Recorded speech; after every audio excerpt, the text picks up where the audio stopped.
team ban. Oh, okay. Radiant Considering they've got team first pick, Come on. please. Come on. I mean, to be fair, we haven't seen Savage play it, so it's not like, you know, it's just going to be an auto lock-in for Motivate either. They like playing different style of heroes. It seems too simple for Savage, you know? Yeah, they just pick it themselves. Why not? Let's go. Radiant team pick. They know immediately what they're doing in response to it. Magnus, PA's not banned out. You can't pick PA and Sven. Sure. I don't mind it from Motivate. You can kind of keep up with his pacing by doing this. So it's a good little idea coming through from them, and it was pretty obvious that they were putting them into that. I don't want to call it a trap, but they were expecting this sort of draft lineup to happen so far. See if Neon is just going to go for the Omni as well here, and now Phantom Assassin potentially, more than likely, honestly. This is well, there's no real surprise with this Ven Omni opener. You know, like you said, the mag at least is able to give yourselves a little bit of amplification in your own farm, so you can keep up with this Ven. And the thing about the PA though, at least you do have, you know, if Motivate do pick up the Phantom Assassin, you know, Omni has this, you know, potential to stop a lot of the damage for a short duration. I like that actually a lot more. I like that a lot. Timber's good. It's just one of these things that you absolutely need to dominate the lane against this Fen. It's going to be damn hard against an Omni Knight, but this is probably the best hero to even attempt to try and make that happen. And now it's just a matter of, okay, well, what does Neon actually want to ban out next? You have to address a few things. You've obviously got the Magnus, so the PA starts to become a factor. You're against an Omni Knight, but like, it's just something that you have to have a right clicker if you've chosen to go a Magnus, right? So they get rid of that. They're probably going to get rid of something with an offensive Dispel to try and deal with the Heavenly Grace or the Guardian Angel. So whether it's an Enchantress or an Oracle or whatever else it might be. And they probably want to get rid of the Rubik as well, because we've seen across multiple times that if you've got this super strong core and you're up against an Omni Knight, you've essentially got an Omni Knight on your team. If you've if you're able to steal that Heavenly Grace, and then of course against a Sven as well, the Guardian Angel itself is going to be pretty damn impactful. So we'll see what they opt to do. But if I was in their shoes, I would be getting rid of who's got the first pick after this? Dire team ban. Troll. Okay. I mean, it is one of those things that I was talking about before as one of the big counters to this Fen, right? You've got the blind, you can pop the battle trance. It means that, like, I don't think as a troll you're going to get one shot. You're going to have at least some time to turn around and, you know, try and contest with that fervor stack starting to ramp up. So I would be looking to still just ban out an offensive Dispel. And you take a look at Motivate's bans as well. The Batrider, the Viper, really trying to enable Nevermind on this offlane Timbersaw here, which is both those heroes do incredibly well to kind of deal with him, at least giving that form of protection, considering, you know, what the draft has already been picked up at the moment for Neon. Trying to think of what route they want to try and go in here for with the Sven and the Omni Knight afterwards. That's kind of the question for Neon. You know, we're seeing a lot of the unconventional kind of drafts. They're a team that doesn't mind experimenting and not going for kind of, you know, the full drawn out meta heroes. So see how they want to play this.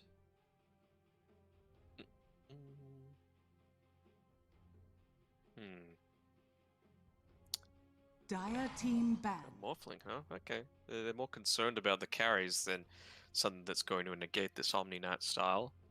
I don't hate it. I still think Oracle's a really good pick here for Motivate. They don't even need to play it as a 5. They could play it as a 4. They go on the Void Spirit too, sure. Pretty aggressive timings. You're able to jaunt out a lot of the damage that's coming through from Neon. Obviously, if he starts flying at you, all you need to do is dissimulate, and suddenly you've broken it away. One of those heroes that doesn't need to go for a blink to be able to dodge out a lot of the damage, so that's always nice. 5 seconds remaining. They don't really have the flexibility. It's 100% going to be this Void mid here for Motivate, so giving at least the hero that Fearless is going to be able to utilize and make the plays at the moment. Dire team pick. And they Rubik themselves on Neon. Okay, well, there's some pretty goddamn good abilities to steal. If you get that Whirling Death and able to use it against the Timber, that can have a great effect. And it is also someone who now has this instant stun in the telekinesis. So if you can get that connection on the void and then have follow-up stuns afterwards, 10 seconds pretty strong. remaining. Even just the Magnus as well, right? Like, oftentimes one of the ways to get rid of his Sven is to just isolate him from his team, burst him down before he's able to go on you. But there is that wind up towards the skewer. So if Rubik's on point, you can just kind of bait things a little bit. Have the target standing a little bit too far forward. Have your quick cast on. Have your cursor hovered over that unit. And then it's a simple telekinesis as soon as they try and jump in. Be motivated. They're looking for... They're going to pick it. They're going to go for a Snapfire. Okay. Well, it gives them... It is into the Rubik, which I think there's a lot of abilities now that Rubik's able to steal. But look at the damage that you're providing from the Snapfire. I mean, it's got some flexibility. Gives you, this nice gobble up potential if he does, go for the items. Most of the support, it might be a little bit difficult though. But they have a really nice way to shove out the lanes. Trying to... Radiant team banned.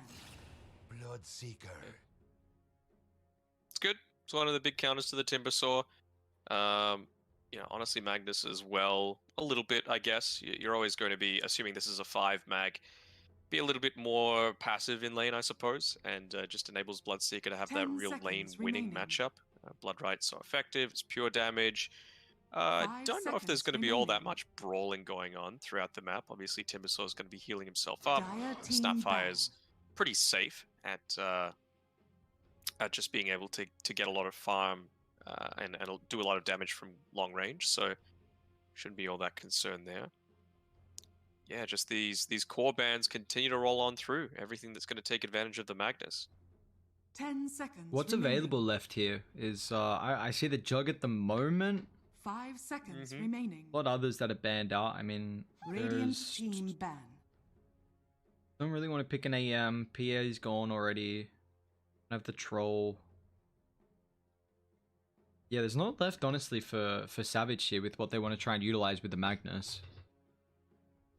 Monkey, maybe? 10 seconds. It's a stronger laner now, so it might be able to contest into the Bloodseeker a little bit more readily. 5 seconds remaining. But Neon, though, what are you thinking they're going for with this mid lane for Yopaj? Could we have already seen them attempt the Rubik to be run as a 2, but more than likely, we're probably going to see that for Skem on the 4. What's a hero that they're looking for here? What is a Yopaj style hero for here? Don't think it's Earth Spirit. I don't think it's going to be able to dish out enough damage. It just needs to be something that deals a lot of magic, right? You've got 3 strength heroes already on the enemy team. Timbersaw obviously very tanky. You've already got Sven that's fulfilling the physical damage niche. So it's just about not making your draft too one-dimensional. So when you think what heroes can do that, 10 seconds you've got your Queen of Pain, which isn't going to be too bad. It gives you a nice little gap close to get in onto the Snapfire as well, which is always going to be nice. Even if you're able to, prioritize the Magnus a lot in team fights. Just blink in, get the Shadow Strike off, disable his Blink Dagger. It's going to be pretty damn effective. What else is there? Radiant team pick. Okay. So I see Pugna for a good way to be able to burst down the Timber, can allow them to take towers, and also it gives you some decrep survivability for a mag plus your physical damage dealer. There's also the OD's been a very good counter to the Timber. That hero doesn't feel too strong at the moment, but you do have the Omni Knight factor you got to keep in mind. 5 seconds remaining. Also, there was another one I thought of. It escaped me now. There could honestly be potential. Can you core Silencer? We saw it a lot in Oceanic. It would be a great way to disrupt the Snapfire combo. Like if Mag drops RP, then Kisses follows up. You've got this Ven to sit in the front. You've got this pure damage for the Timber. Can go have a lot of control for the Void as well. I suppose so. Magnus isn't really going to want to rotate through all that much. So it's really just puts a lot onto the back of the Snapfire. Then you've still got the ranged hero against a melee opponent. Especially an opponent that is an int hero, so Silencer might not be too bad. They're just going to opt for the Ember Spirit as well. So I think their main priority is well, Silencer would have disrupted the team fights like you mentioned with the global, but I think he's just trying to get on to the Magnus to prevent that factor to really come through and let Sven do his thing. Seems like 10 a seconds much remaining. better Yopaj here, the Ember. And also the matchup versus the Void Spirit is one of the better ones as well. Yeah. Last pick here for Savage. Again, not much available for him for the position 1.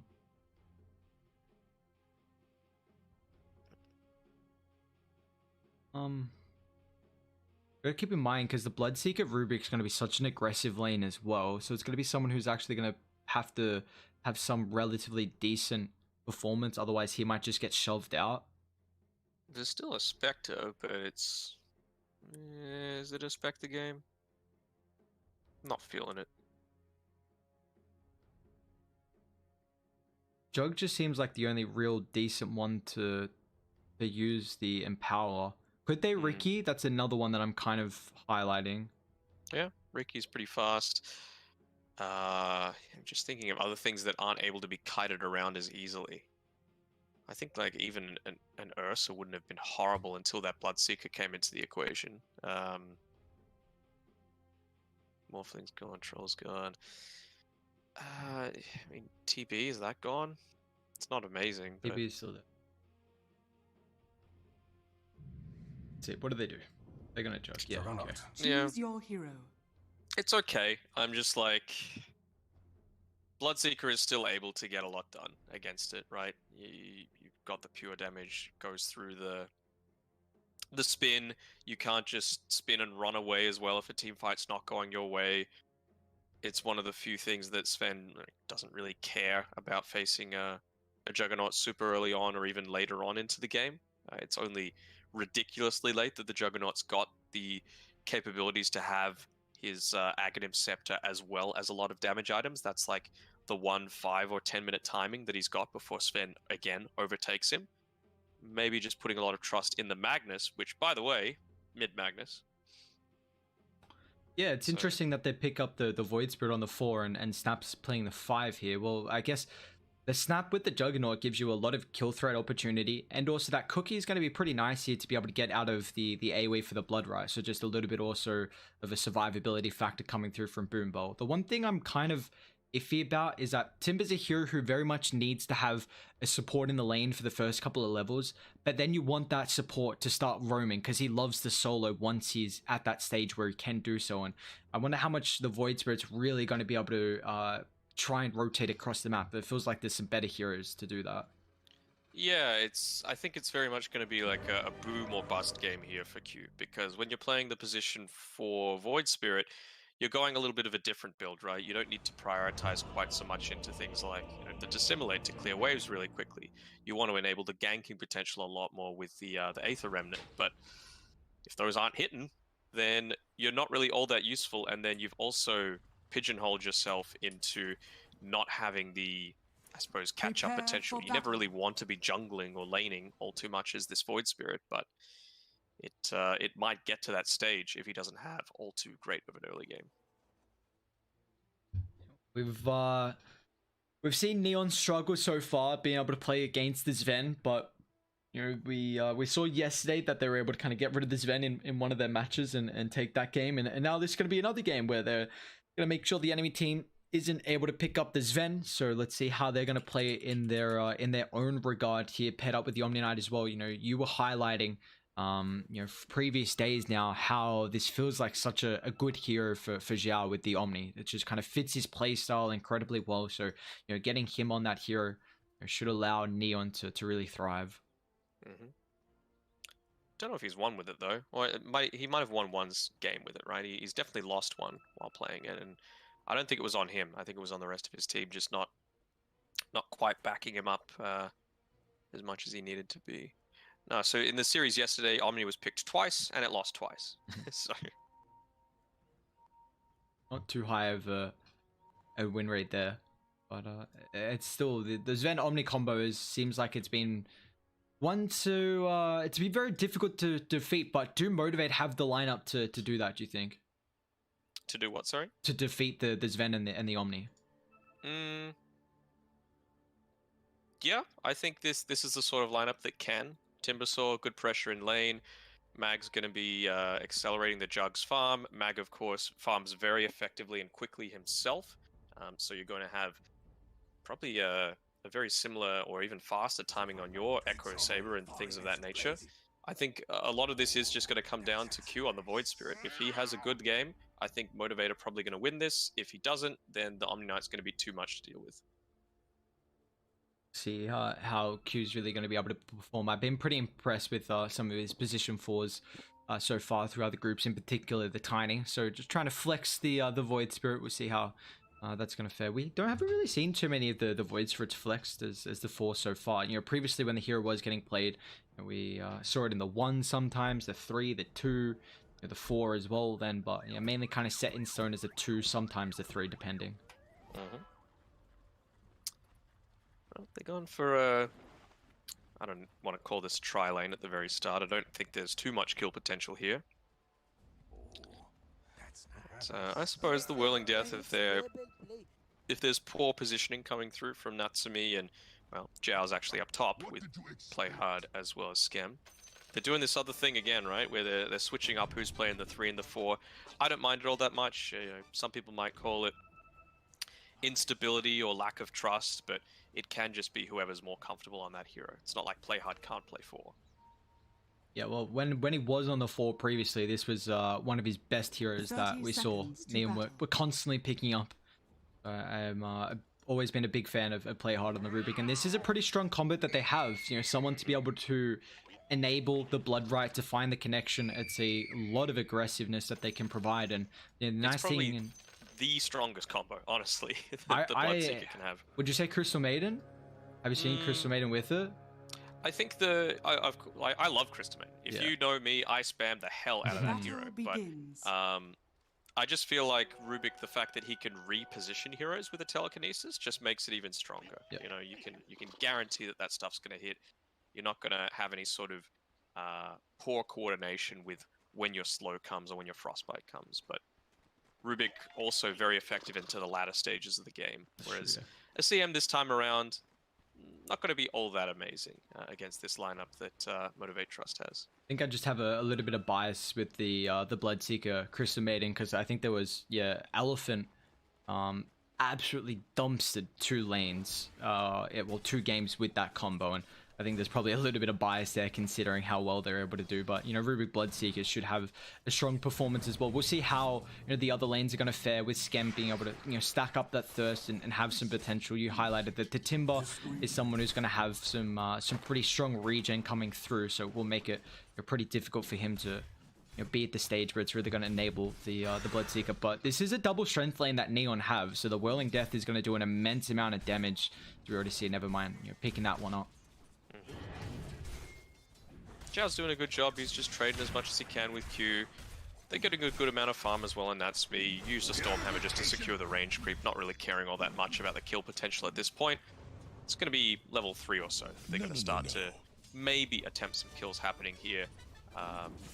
Against Q, you would think. Yeah, you're not going to kill the Timbersaw at that stage. And about the mid matchup for the Mag and the Ember, is there a favorable one between these 2 heroes? The Mag. Mag is pretty heavily favored once he gets a few more points into the Empower.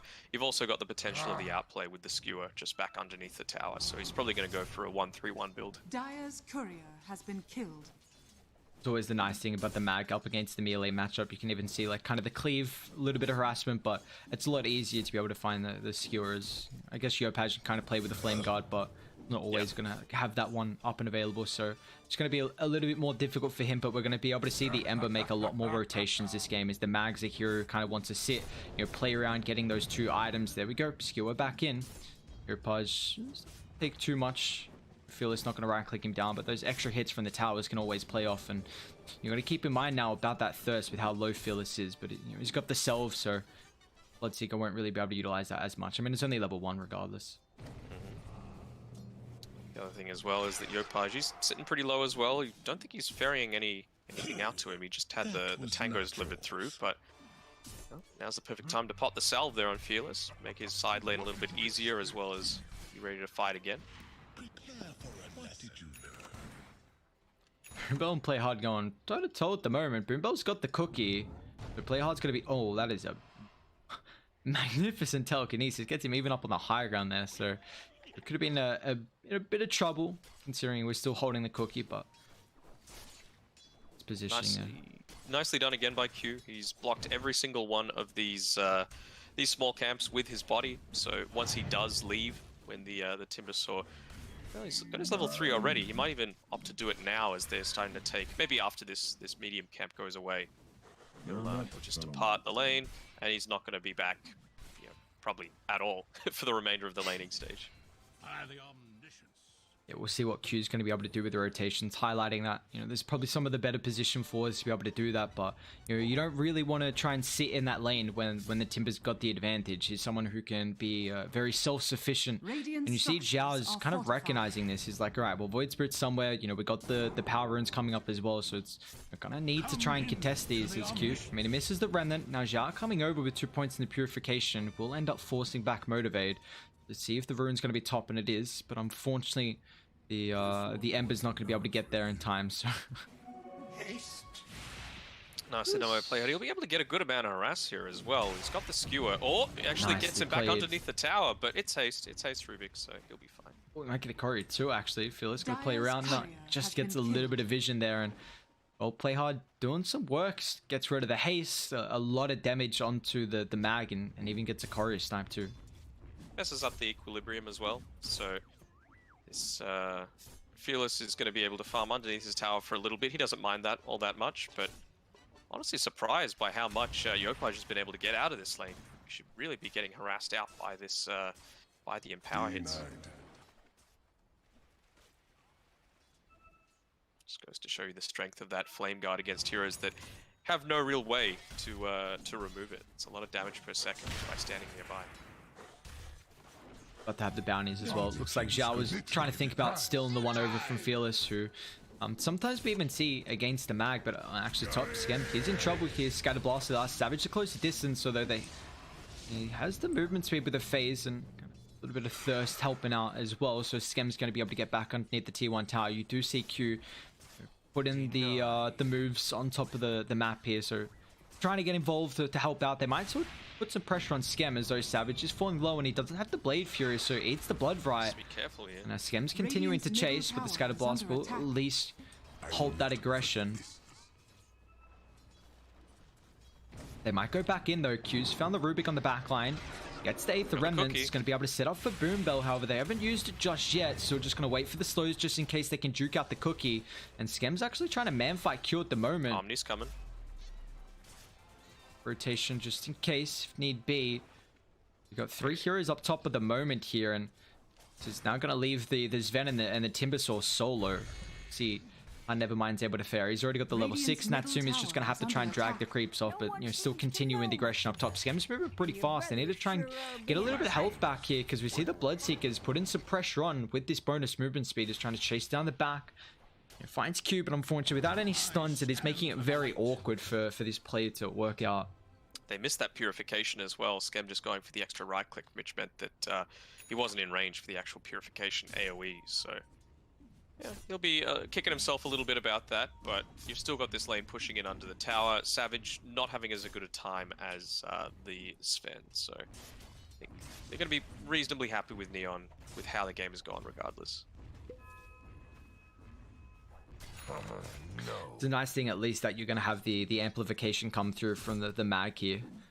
If depends how much Fearless is going to be playing around, of course, near the Juggernaut. But we're going to start to see him. He's already got the max out in power, so now the fact that the Void Spirit kind of left that bottom lane pretty early, Mag's going to be able to go back to the jungle, and it will allow the Void Spirit to kind of catch back up on levels that he would have normally had if he was to stay in the lane with another position 3. But yeah, Playhard's in trouble down bot. Telekinesis actually sets up the cookie stun, in fact, and it looks like the Rubik is going to be your first blood. Is Nevermind with the help of the Snapfire. And that's exactly what they want. Try and get a kill on the support, cut the wave, have the creeps mainly do the work on top of the T1 tower, and it's going to take a while to fall. You do still at least this Ven is a hero that is able to fall back and farm the jungle at a very early rate. Yeah, but it's not just the Sven though. Obviously, the Magnus excels at it too. So that just means Q's given the freedom to sit in the mid lane. He's got enough escape mechanisms that Yopaj probably isn't going to get any solo kills onto him. And they're going for a bit of a snipe here of the runes. Unlucky that it's going to be spawning on the top side. So it's an arcane rune going to Yopaj. There we go. Tower's already claimed, and now this is really going to give them a lot more opportunities to make stuff happen across the map as Q's getting chased down, but again, with this to simulate, to connect with the chains underneath the tier 2. Nice dodge as well, but he's still going to actually run in the remnant. Now they're going to be careful, just out of range. That movement speed helping out with the phase. Gets Yopaj to not find the connection with the RP, but they're still going to follow up, however, with the TP from Savage. Commits the Omni Slash on Zhao. Is just going to get chased down. So Savage using that ultimate pretty early here to get a kill. Is just going to continue farming. Maybe Mag might even come over and give him some help with the Empower there. Dire's top tower is under attack. Just straight TP'd away, you know. It's only a level 7 Juggernaut, so Zhao, if he was quick on the fingers, might have been able to get away from that aggressive movement, but not going to be the case. He's just going to be able to TP back out to wherever he wants. Places the mango tree as well, so extra value. See the Snapfire and the Timber being a bit of a nuisance still at the moment, and again, look at what they're kind of taking over. This bottom jungle is, you know, not really available for Neon. Yopaj is starting to get pretty aggressive and in fact wanting to hunt Fearless instead of, you know, going to some of the other lanes and putting his aggression onto that side. As Q could be in trouble though. Still only level 4. He's going to try and commit with the Remnant underneath the tier 2 tower. There's no rotations just yet. Nevermind's not really going to offer up too much of an attempt to be able to find the kill. Meanwhile, we even take a look, they're brawling against Savage at the moment. I did like the Yopaj has been playing this really well for him. You know, not only is he able to dodge out RPs, he's getting kills, he's making Q have to sit a bit more passively and not get the farm that he would want as this position for Void Spirit. So overall, you can be pretty happy with how things are turning out for you. Magnus, he's sitting down level with the Bloodseeker as well on net worth, which is not what you want when you're playing it in the mid lane. You've just got so many ways to amplify your own farm that there's no real excuse not to be sitting at least top 3. You see what Nevermind's doing. I mean, he knows how incredibly strong he is at the moment and just really trying to be a nuisance and taking a lot of the farm away from the from this event at the moment. It looks like Zhao was able to get that big ancient kill. But it's, yeah, Yopaj has done a very good job to at least disrupt the Void Spirit and even disrupt the Mag, which is why, you know, he's kind of neck and neck with the Bloodseeker. And, you know, definitely not where you want to be, but Nevermind, you know, both the cores are hunting the back line. You see, they find the cookie stun, sets off the RP. Now Skewer underneath the tower, but that extra damage of the tower isn't going to be enough. It looks like Q's got the follow-up though. Nice combination, drags him back. There's been a thorn in the side here, the Ember, but finally will get punished with that aggressive movement. And you saw what the Timber was doing, was preventing Zhao and also the Play Hard Rubik from being able to get involved there to help the Ember. Radiant's middle tower is under attack. But it took 4 heroes just to be able to take down 1. In the meantime, Skem's happily farming down at bottom. He makes his rotation through to mid. They realize the importance of maintaining this tier 1 tower. Should get a deny onto that siege creep though.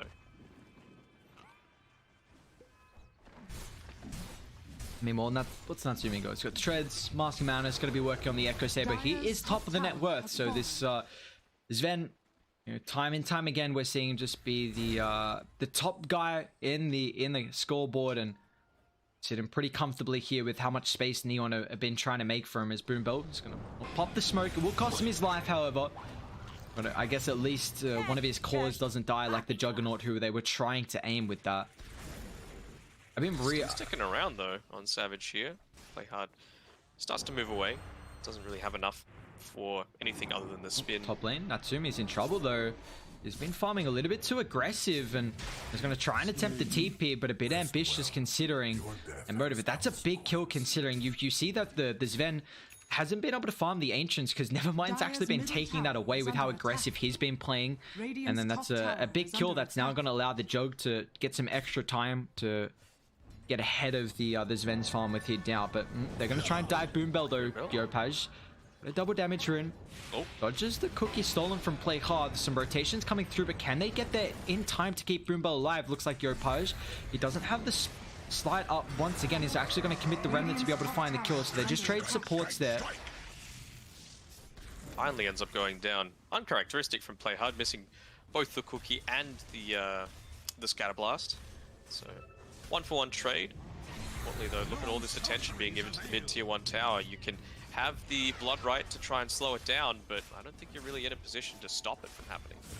And this is a fight Dire can take. You've got RP, you've got Omni Slash as well, and Skem has barely any mana for this engagement, so you've got to be careful. Blink forward, Fearless finds the connection. Now with the skewer back, they need extra lockdown. Yopaj, he doesn't have any more remnants just yet. They're about to come back off cooldown, but they've got to be careful because Natsumi at the moment just right-clicking for free. With the RP down, Savage still holding his ground. Let's see if he can get the angle for the Omni Slash, but going on top of this Zen is going to be a little bit more difficult with that bonus Warcry armor. So Motivate, yes, you drop the big ultimate there from the mag, but you are still able to find the tier 1 tower, which is an important one because now it's going to give you a lot of extra map control to make these movements inside the jungle. Yep, getting a kill too is a nice little bonus on top of that. I was thinking maybe they might have tried to dive a little bit deeper, but not opting to go for any points into the Guardian Angel just yet. I think Zhao really wants to make sure he's waiting for at least a little bit more stats for himself. For not often you see the Omni Knight go for things like the Arcane Boots. Oh, he's actually just finished it up, so nice early game for him.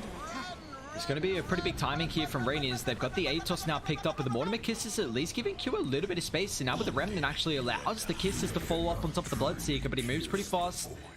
It will eventually wear off now, since the Void Spirit's been dead for a couple extra seconds. So you saw them try and get aggressive with that Atos.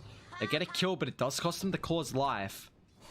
Yeah, that haste did not wear off before the movement speed from the Bloodseeker. So good chase coming through from Nevermind, and he's going to show that he's a pretty damn good player. You know, new addition to the Motivate roster, but showing some impressive things. There we go. There's the 15 minutes or so. This is where the Sven really starts to come online as the big threat. Nearly hitting onto his level 12 as well. Should grab it right after this Ancient stack. So he's going to be pulling it down if he's not able to clear it fully. Grab the bounty runes, make the rotation with the rest of his team. That should help. If they're able to hit this timing at the moment with the night time as well. Motivate been able to accumulate a 2,000 net worth lead at the moment. They got a bit of an experience lead as well, but it is a even game with all things considering. But you do have to keep in mind that Dire, their cores, yes, Sven's going to get very farm, but Dire are going to be able to utilize his Empower on multiple heroes. So we'll see the Jug and the Mag kind of take over eventually, and some heroes like the Bloodseeker might start to fall off, at least in farm. Boobel's only level 6 though, he needs levels. Yeah, and it's just a little bit indecisive. They've been standing around this where their tier 1 used to be for quite a while on most of the team. They've brought out the Timber Source. Quite surprised that he was still stuck there, considering the vision that they had on the Dire side. So misplay there from Nevermind. It's going to cost him a kill streak and probably this tower, considering the God Strength involved. A big one with that Spirit Vessel gives them a lot of opportunities, but now with the RP, Page is going to get involved here, the Cookie as well, but they're right on top of the Snapfire, so the Glob's not going to do anything, and it's a beautiful Blood Ride as well. They're going to try and come on top of the backhand with the Omni Slash. It's a lot of damage on top of the supports. They'll find the Rubik. Skem's falling incredibly low inside the river as well. They need the 8th Remnant, but look how fast he's moving with the Thirst movement speed. They're going to try and find him on the back cube with that jump forward. Thanks to the Astral Step, even Yopaj, he's in trouble. Remnant's about to come back up, but it's not fast enough for Savage. Gets a crit to claim it.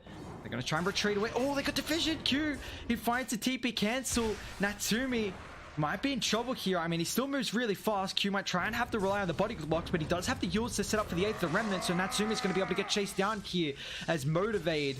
They take a successful fight inside the river. They get a couple of kills for their performance as well. Dire's structures are fortified. Dire are scanning. Oh, they're not done though. Radiant's top tower is under attack. Just shows the importance of that vision, right? Like they were a little slow to make the movement. Yeah, they get Nevermind. Yeah, they got the tier 1 tower, but it's just so important to understand where you can play out on the map right now. When it's really only Motivate that have any sort of aggressive wards out. So they know when these rotations are going to start to happen. Yopaj again, he's just diving super deep each time. Might not have the net worth, but he is making a lot of space. It's just not the rest of the team taking full advantage of it, especially after this Sven has hit the key timing of his Mask of Madness in the Echo Saber. And the issue is that Tim is getting very close to the Guardian Greaves as well, so they're going to have a way to be able to purge off the Spirit Vessel, which is a big way for them to be able to find that kill. So there's a window here for Neon to get a couple kills on Nevermind before he gets that item, but You know, unfortunately, he only needs about 300 gold, and then never mind if he holds that, you know, either to get rid of the Blood Right Silence if need be, that, you know, the chains, but probably that Spirit Vessel is the big one. As mid lane found the Rubik, even going to drop the kisses just in case he play, although it does steal the spin, so it's going to protect him against the magic damage, and Q potentially getting bladed, and never mind as well. He will be able to TP out because they've already popped that ATOS, but it still puts Boombell in a bit of a tricky spot, so they'll get both the supports. Follow up with the RP though. Fearless has Savage neck and neck with him though. No Omni Slash with the cleave. Is it going to be enough? Yopaj dragged back. It's actually going to be enough for the Shockwave killing. Now Savage is chasing for more as well, but the Blade Fury is about to wear off. Savage going to be careful. Drop the healing ward. Let's see if he's going to be able to micro this perfectly enough. They will at least get a little bit of health back, and now they're going to think about turning with the big forward skill. He's going to be able to find two. Savage drops the ultimate. Even Nevermind's coming over as well. Skem's taking up the full duration of the Omni. Let's see if the movement speed's gonna... Now, once again, this shockwave from Fearless perfectly placed to allow the Juggernaut to continue diving. They're even going to be able to find the Omni Knight as well. Such nice micro from Savage, just getting, you know, a couple of key seconds there with that healing ward to allow him for the Omni Slash to come back off cooldown, and the RP follow-up from Fearless as well, the counter. The bait's really coming into effect. We saw in the previous game, Neon were on point with the Roche timer, making sure to engage against Motivate as soon as that as soon as that expired. But this time around, the Omni Slash just as important of a cooldown, especially when you've got this Sven. Juggernaut much stronger at this stage of the game if you've got the items as he has. It's, I mean, it's never really continuing to go when they keep taking fights like that. 7,000 lead now for them, and, you know, we see the Jugs farm is just skyrocketing at the moment. It's almost the Aghanim's completed. He just needs the Ogre Axe, and, you know, he's also got this Nullify queued up as well, so it's going to be a great way to deal with that Guardian Angel. And then it's, so, I guess you... Hyperstone. Something a little different. Interesting, yeah. We've seen some heroes like the Spectre put some emphasis on like the Moonshot. Going out again. Play hard. He dead. Too late for you. Oh, there's the Axe. 20 minutes in. Oof. Can't ask for much better. Level 18 as well on Savage. Yeah, this has been like, you know, we were bringing up kind of at the start of the day what the European teams were, you know, doing overnight to try and deal with this Ven. We've seen the Mag be like a pseudo way to deal with him though, just because, you know, Sven's got this innate farming mechanic. Well, you know, the Mag has that as well in the Empower, and he can buff up an extra hero too. So if Sven might be top of the net worth for his team, but maybe the rest of the cores are going to fall behind, whereas, you know, the Mag lineup, at least him and one other person, is always going to be able to find a decent amount of farm. Oh, not the courier, Yopaj. It's giving away your position a little bit here. If Fearless is on point, he should know that he's sticking out just among these trees here. He's going to reveal himself anyway. Just baits it out a little bit. He just wants to scare him away from the lane, stop it from pushing in constantly. Gotta be careful. If Q catches him with the Yule Scepter here, instant with the Swift Slash there. Yopaj has used all his remnants though, so he might be in trouble. But Radiant, they're coming over. They drop the Omni Slash down with the follow-up. The damage not going to be enough at the moment with the counter on top of the backline here. They lose Nevermind instantly. That Blood Right pure damage doing too much. Now they retreat away, but it feels the counter for anti-RP, but the stun actually connects on top of the Juggernaut. He's got the Swift Slash once again. Where's the follow-up though? They've only found both supports. And meanwhile, Natsumi's going to go to work. He'll find Fearless, turn to deal with Boombell as well. Gets inside the pit, but won't be able to get the die off to the Roshan. Savage still trying to go to work, but the Atos going to control him. He's got this Blade Fury potential with the TP out. Doesn't look like they've got the damage with the physical. Man, there was such a good counter with the RP, but the stun was in the nick of time there to just minimalize how much damage the Jug was able to dish out, and also that Guardian Angel as well.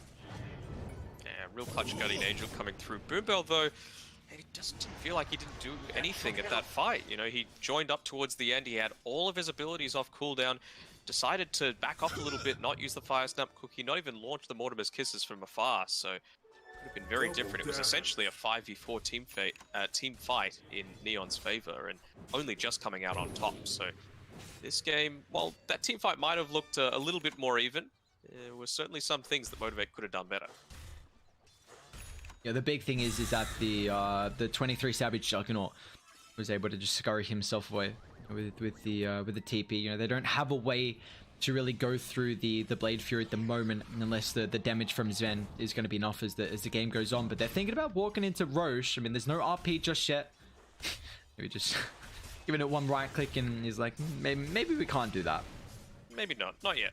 And well, Radiant They think they can fight though. They're going to smoke up Die instantly as well. Who's going to pop at the high ground? Who's got the vision advantage? It's going to be Die at the moment. Now instantly on top of Scam. That's a beautiful target to be able to burst down. The control burst to Timber is so important, but they found Fearless on top of the backline here. Cookie, can he get the skewer? Actually, Cookie is going to disrupt this skewer, but he's got the blink, so he's going to be able to disengage. Now Dire, they got perfect vision at the moment to be able to go on the high ground. Looks like Yopaj, he's in trouble though. Savage is going to be able to find him with that Swift Slash, and they're going to try and cut off the retreat of the rest of Neon Heroes as well. Play hard attempts the TP, but the Cookie just in the nick of time. Zhao will make it, but now they can go in Roche. Savage like, all right, you know, we get 3 kills and Roche is now for us. It's a beautiful fight. Is motivating. You know, they both smoked up, but just that ward advantage. They got this. Radiant's middle tower. Fearless just hanging around the outside. Yes, you're a core. Yes, you could probably assist with taking it down a little bit faster, but just not wanting to run the risk. Eventually does decide to go in, maybe scouting for some careers that might be watching what they're doing, and he's got the BKB as well. So Fearless just able to get away that time with some of the assistance coming through from Glimmer Cape from Boombell. Now he's even got the own save potential for himself. The Aegis now picked up for the Juggernaut. They got a 10,000 net worth lead for Motivate, and they're going to try and look to control around this triangle. Savage and Nevermind grouped up at the moment. Let's see, Q, can they bring it down throughout the first stun duration? Swift Slash followed up, and that's plenty. Woo, the crits from them just brings him down. And you got to keep in mind as well, the pure damage from the Timber doesn't take into effect about the Flame Guard, so it will go through that.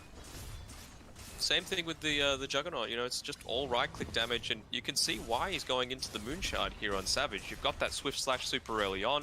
Even if the duration's only 0.8 seconds, you saw in the duration of the Omni, it was still enough to get 3, maybe 4 right-clicks off there. At least Natsumi's doing a good job to be able to cut mid, but not that it's really too important because the top lane is shoved in. They're going to be forced to pop the glyph, but Q with this Void Spirit just constantly hunting. Skem's going to try and TP back, but the 8th Remnant just sets up for the globs, instantly assassinating one. Skem's going to be kind of careful too. A bit of damage, but they really don't want to dive too far with Q's already using the combo at the moment. So they'll just get the pick off, go back, take the objective. Let's see if they want to reset though, because Fearless has got the RP. If they can force him outside the base and then counter up afterwards. Natsumi has the Silver's Edge as well. This can be pretty important to be able to bring down the Timber. Will lead forward, but he's still protected with the healing ward. They really need to deal with this, and Savage is slowly poking and prodding them. Are they going to try and initiate forward? Never mind, chain up. Savage has already popped the Blade Fury now, so they need to reset. Radiant, I don't think you want to walk outside the base though. If you group up on a choke point, the Mag will just be able to easily find that multi-hero RP. Not just yet. They're just trying to delay things more and more now. Yopaj, he's switched things up. He wants to go into the Maelstrom, keep the waves pushed out as much as possible. Considering the fact that he has been playing so deep around the map as well, it's just about delaying things until the Sven's going to be able to get his next big timing. He's already got the BKB, but that just feels like, I don't want to say a last-ditch effort. It's still going to be very challenging for them to try and come back into this one. Looks like Savage just gets a full set for free pretty much. Yeah. I mean, this is the way to beat the Sven. Aggression. Get really aggressive, draft the winning lane. Timbersaw, fantastic at doing that. The Magnus, I think Fearless could have done a little bit more in the laning stage to make things a little bit more convincing, but you can't fault the way that he's played this mid game. You know, getting some clutch RPs off, always being in position to skewer out the Ember Spirit after the lockdowns coming through from Q. And I mean, Q, he's a position 4 with Yules and Scepter at the 26-minute mark. He has been having a very good game. Yeah, Yopaj is now going to be even more careful with his positioning. We've already seen this Scepter Aether to be such a nuisance, and now with the Aghanims as well, as Savage just trying to find the Rubik. I mean, he's still got the Aegis for a little bit longer. And again, with no real way to be able to deal with the Blade Fury, I mean, Skem hasn't used that Rupture to at least hinder some way for him to retreat. He's always microing the healing ward to perfection, but they're going to try and take a fight here. Yopaj finds him on the side. They're going to be able to bring down the Void Spirit, gets rid of at least that Scepter, but he's able to make it on top of the backline now with the Guardian Angel, stops the damage from coming through. They're doing a nice job of being able to at least kite the Juggernaut, but they've got to be careful because they haven't burst anyone just yet. And I'm motivated, they can turn Fearless, doesn't find the RP, but it looks like it doesn't matter. As Natsumi, there we go! Skewer, RP, 1-3 with the Omni / Motivate Kiss. Is such a beautiful from Motivate. They'll turn to the rest of the supports. As Skem, he needs to retreat away, but never mind, and Boombell are hunting. Cookies off the mark. Skem's movement speed just gonna be enough to slither away, but they've got the follow-up and the chains, the shockwave as well, and Motivate. Oh, they just do that so well. You kite the first jump in, you reset the fight, you don't get that proper RP, but Max still skewers forward, finds 3, and there's the combo. That's all that you need, and you know, it's all on the back of Savage playing this hyper-aggressive style. Still has the Aegis, by the way, for the next 40 seconds, but he's not really going to need it. No objection against them pushing forward here. Moonshard means that this Rax is going to melt as well. They just move straight down towards the bottom one.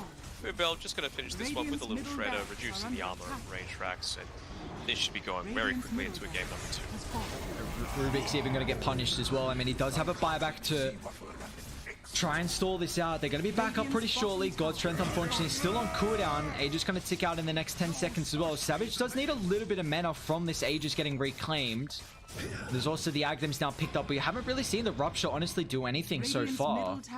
There was some perfect micro as well from the Healing Ward in the last fight. I think it lasted about 3/4 of its duration, and I mean, that is a damn long time. Yeah, I've been very impressed with Savage's micro through the game so far with that Healing Ward, and you see how difficult it is to still kite him. We're seeing a lot more Jugs, pick up this Blade Fury movement speed. It's just, he's in and out constantly. Not really much you're able to do, and I mean, now he's got a goddamn Daedalus picked up too. Very much personal preference with, whether you go the phase boots or the power treads on the Juggernaut, but when you go on this Blade Fury movement speed, why wouldn't you go for the 20% moving? Smoke up and try and find Nevermind here. He's got a couple of reactive armor stacks for the Silvers. That's going to make it a little bit difficult. Lotus Orb won't protect him. They need a beeline here instantly if they want to try and take the fight. Savage is coming over. He's got the Healing Ward as well, controlled up. Aether Remnant. Not going to give them too much space as Motivate. They're trying to retreat, but they need Fearless to be able to counter initiate if they can stay alive for long enough. Skem's hunting as well. It's a Eul Scepter out. One Rupture on top of Q. Somehow they still have that ward, and now as well, Jog just assassinates the back. Play Hard's going to end up paying the price here, and Skem's just so far. Well, it's actually Natsumi that's so far away from the team here, and can he actually manfight burst? The Juggernaut's going to try and turn the Stormhammer, but there's the Omni. Fearless skewers him forward, doesn't even need the RP because Savage's damage is just through the roof right now. They just have such a net worth lead, and it allows the Juggernaut to shred them apart as MG.Trust. They take game 1 pretty convincingly here, 30 minutes in. Yeah. We love seeing the Sven go down, to be fair, but I didn't think it would be quite that clear cut of a way to go about things. They did it really well in the laning stage. I thought Q, his rotations were godly.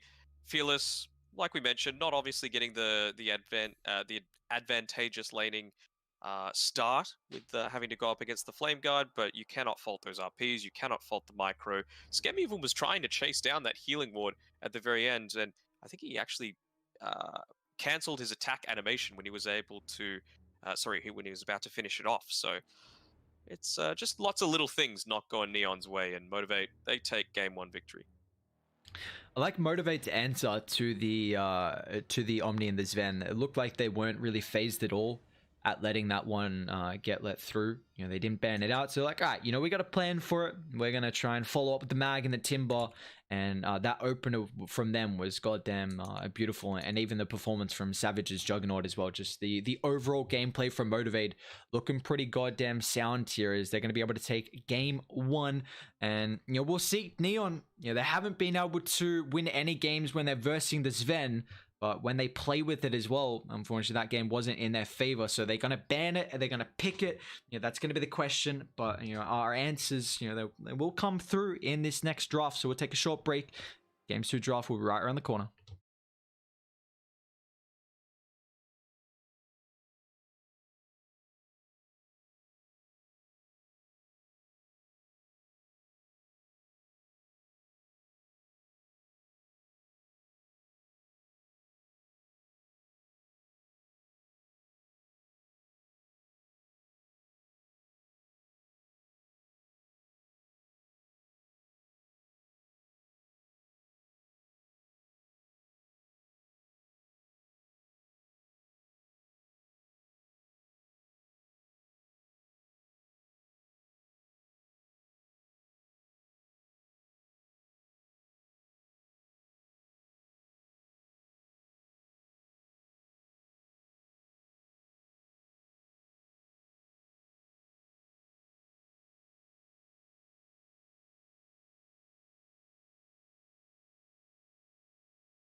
Welcome back to the BTS Pro Series Season 4, powered by Monster Energy. We've got Game 2 between Neon Esports and MG.Trust here. And throughout the Game 1 was a pretty strong performance from Motivate, and I highlighted I was intrigued to see what was going to happen with this Ven in this next game, and it looks like the question was answered. Motivate, they're just going to make sure we're not going to see this Ven. I'm happy with that.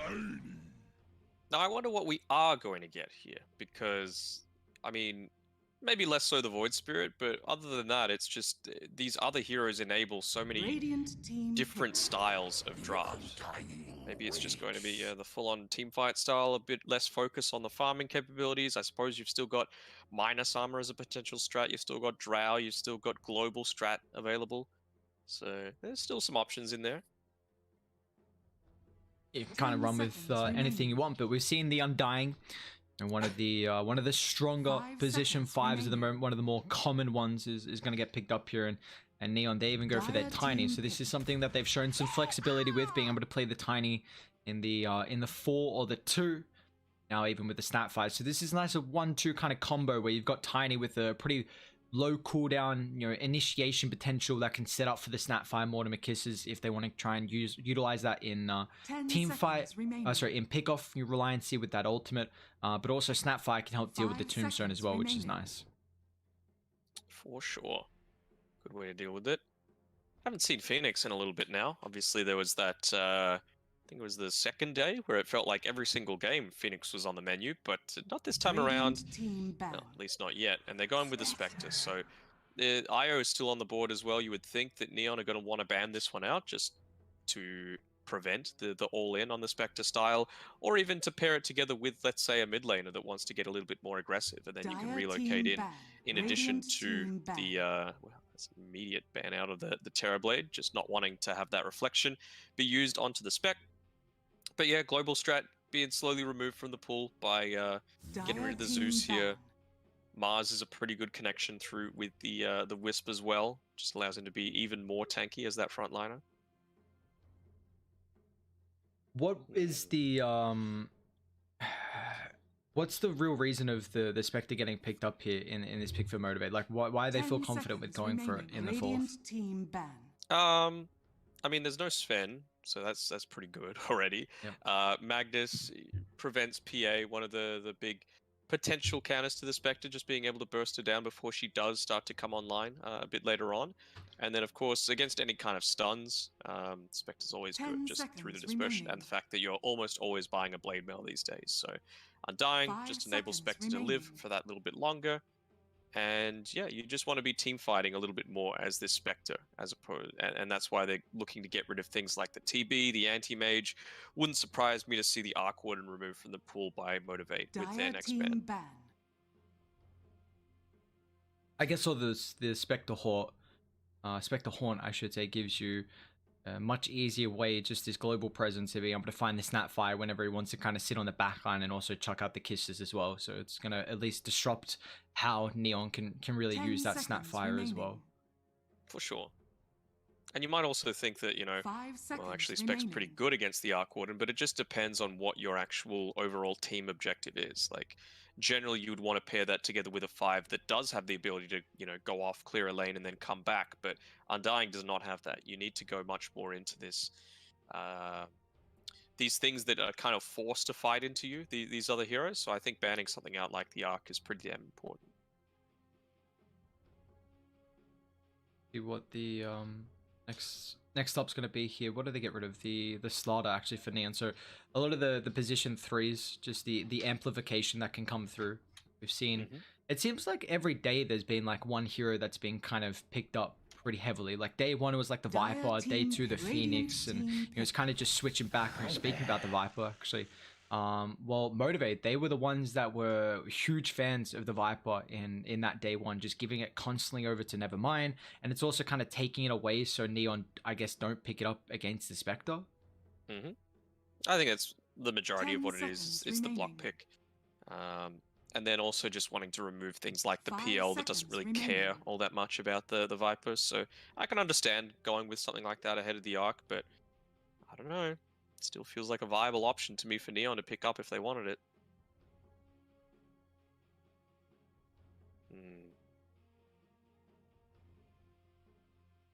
see a Wind Ranger, could see a Life Stealer come through here. What else? Yeah, need some of the ways to deal with the Viper, that Wind Ranger. Time and time again, we've seen it. One of the better ones until Viper gets like a little bit later of the Blade Mail. At least we'll give him, as soon as the Wind Ranger shows, you just pop that Blade Mail, it's kind of zone it back. But if you can still just kite the Blade Mail and then come back in, it can make it still a little bit annoying. Chaos Knight even, potentially, from Neon.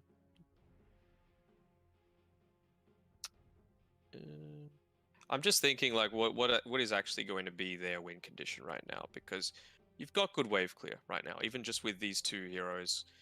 It's yet to be seen whether it's going to be a mid-tiny or if they're just going to give it over to Skem. Both equally possible.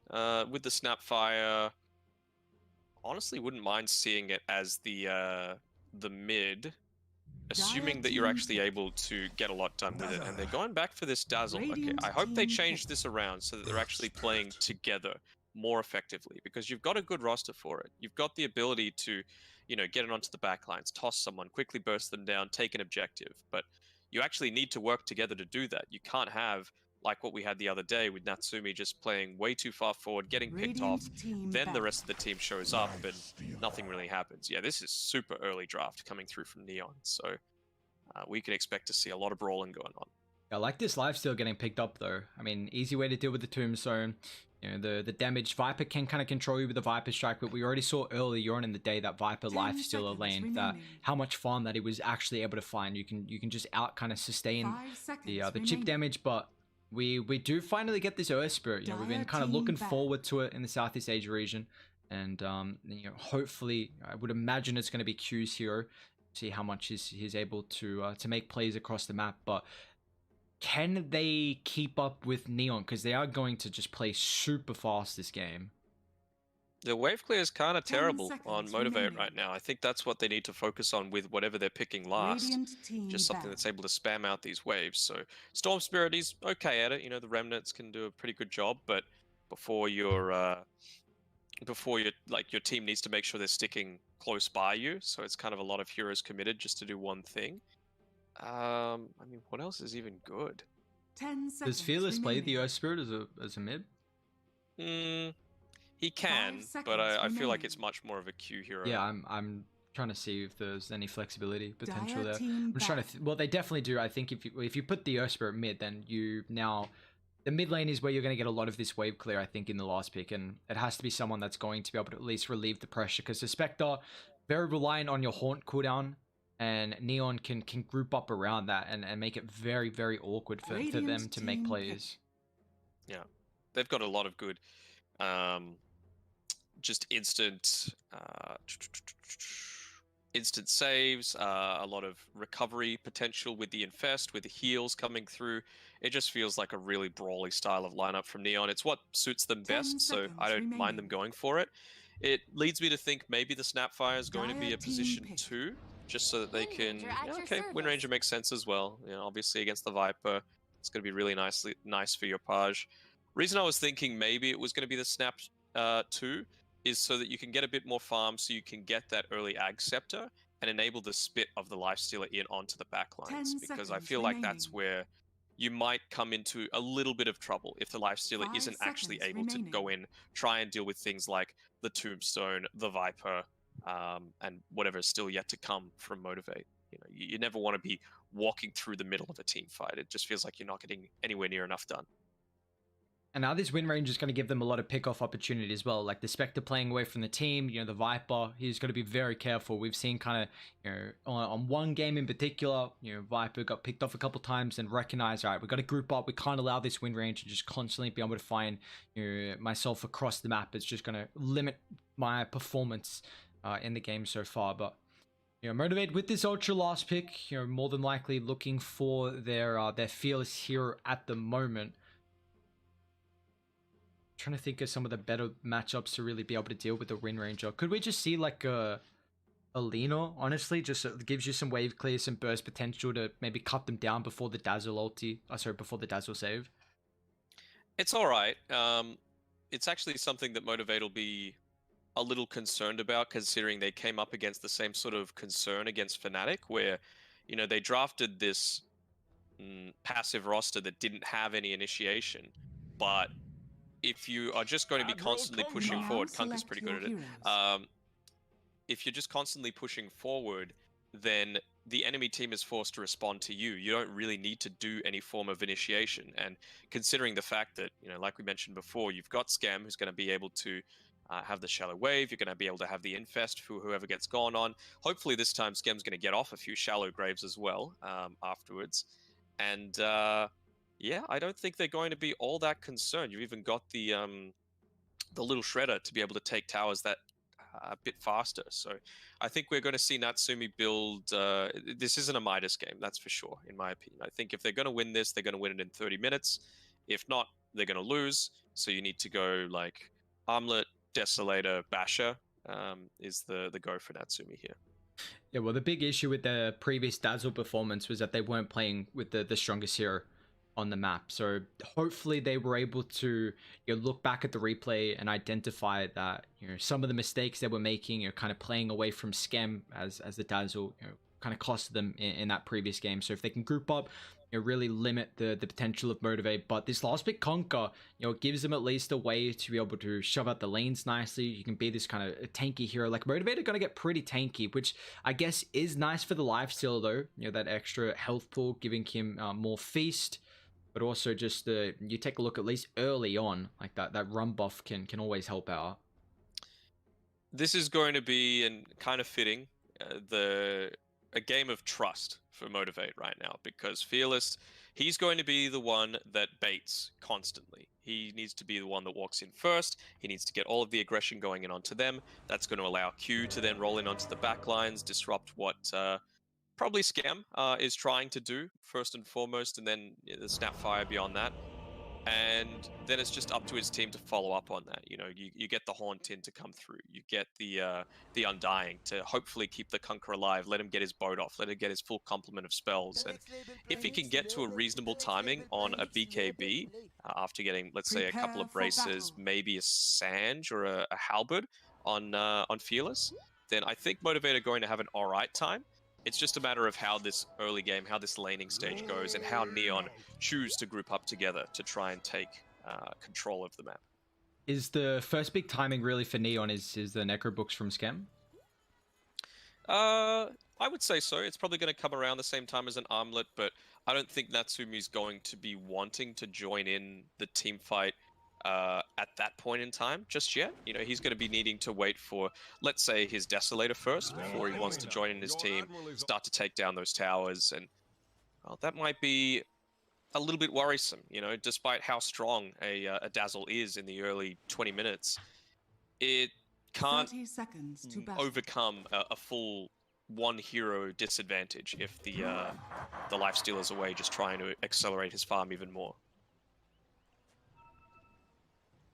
We'll take a look if Neon are going to be able to hit these timings. I think highlighting that, you know, they've got a lineup that can ramp up the pressure very early on, try and, you know, make it difficult for Motivate to have the impact, considering, you know, we're well aware that this Spectre can't get involved as often as what you would like, you know, being reliant on the Haunt and someone who is a lot more passive than some of the other cores like the Lifestealer. And, you know, hopefully if Savage is able to get like a good blade mail timing, maybe they can make some stacks in the jungle, the Ancient, so he can take that over. But again, you know, Neon, they can probably infiltrate that as well. So they've always got to be, you know, Motivate have this lineup where they want to play more reactionary. It seems like you only kind of have Q's Earth Spirit to roll forward. So really wanting Neon to kind of run at you and pressure like a deep dive.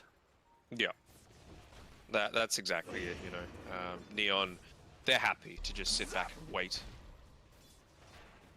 And you mentioned it before, it's also about kiting out this blade mail when it does eventually happen for 23 Savage. You know, as soon as that comes up, just completely ignore him, switch to another target, and then just switch straight back to the Spectre as soon as it's done.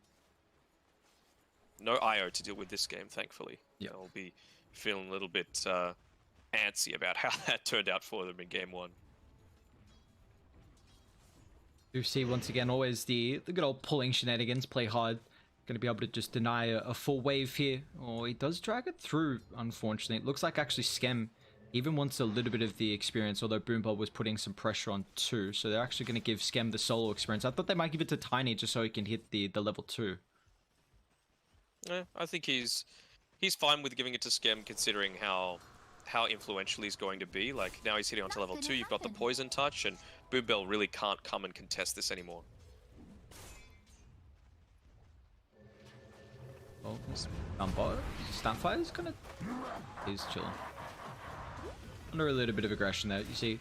And once his poison attack gets to the extra level here from Nevermind, Zhao's gonna be very careful with the positioning, because both Q and Nevermind's gonna put some pressure on.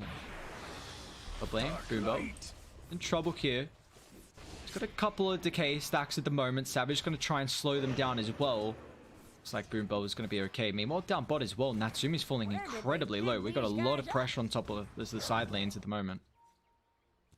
Has to be careful about not walking too far forward as well. Not quite enough mana for the Nether Toxin, so he's going to be safe. Still though, nice work done by Q as well as Nevermind. And a good pull coming through as well from Boombell. Hasn't linked it together with the other creeps there. Bit of a mistake, but oh well, it happens.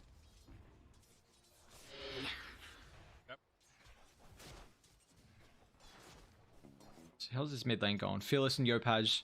Pretty even. Yeah, pretty even at the moment. I guess, you know, both these heroes, you see Conker's already got the bracer picked up, so he's going to be able to tank himself up at a decent amount. As toss back, Boombell, once again, he's in trouble here. The boots movement speed going to be enough, even Savage with the body blocks too, but they get the extra poison touch with the last right click, and they're going to be able to pick up first blood here for Scam. Player will take a little bit of damage running underneath the tower there. But at least they're going to be able to pick up first blood. So nicely done. And even down bot some aggression. Natsumi pops the rage. And make sure this Nether Toxin doesn't do a whole lot. But now they get the cookie follow-up as well. So Neon, they're able to find 2 kills. It might cost Zhao his life, however, the Fairy Fire is going to try and turn. Natsumi has kind of already used everything he can. And meanwhile, also, we got some more aggression top as Savage is getting chased down. Skem already level 4. So he's able to find a big kill in 23 Savage there. That's exactly what he needs to be doing, just this constant aggression coming through. And he's got enough mana to TP out. I'm a little surprised Natsumi didn't man up onto Q. You had Boombell leveling up, Zhao leveling up the little Shredder at the level 3 mark, just to be able to A, deal with the Tombstone, assuming it was going to be dropped, but B, he's got that -6 armor then onto the Earth Spirit. He didn't have any cooldowns left to be able to get away, and you got a lifestealer that's got very good movement speed, so could have been even potentially been a second kill there for him.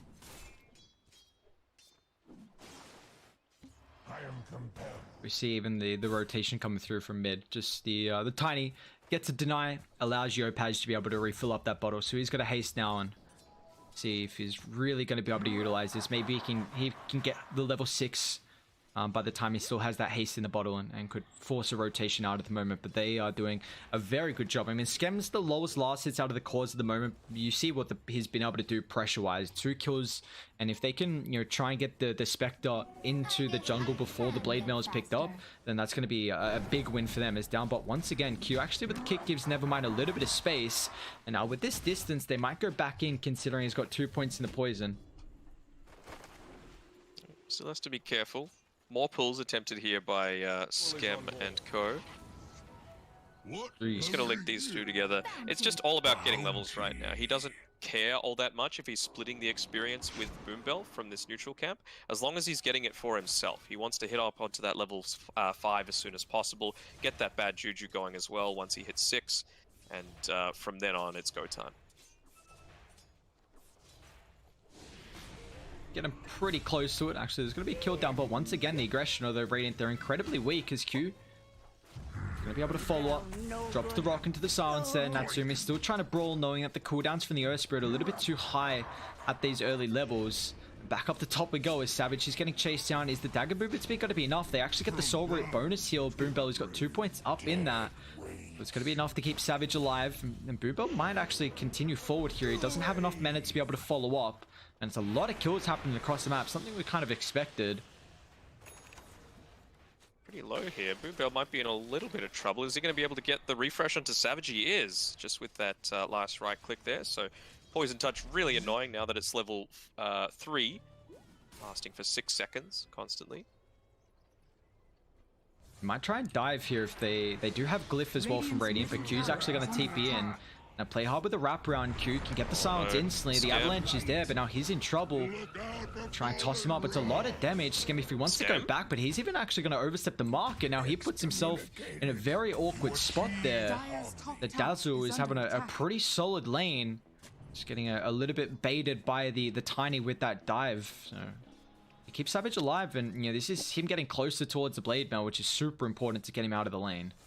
Yeah, big misplay coming from him. You can see, having a look at the net worth charts, I know it's only 7 minutes into the game, but good start coming here from the Lifestealer, and that's just going to show the selfless nature from Zhao. He's just constantly ferrying him out these healing cells, making him not worry all too much about the harass coming through from Nevermind.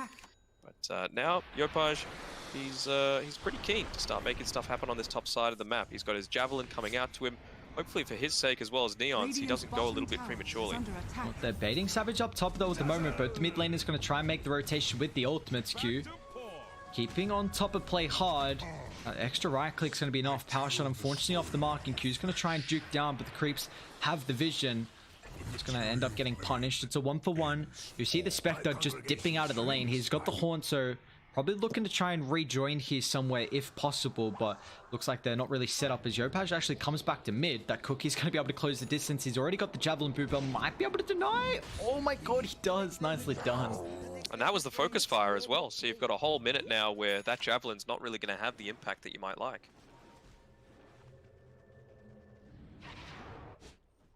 Well, that Savage doesn't quite have the... Oh, gets a little unlucky again.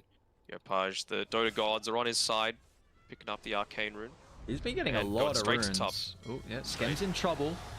So his rotation's coming up, but they're going to be a little bit too late now, and they've got the Rum buff too, so I don't know if Neon can find the kill with the Focus Fire on cooldown, but they do have the rotation as well coming from Play Hard.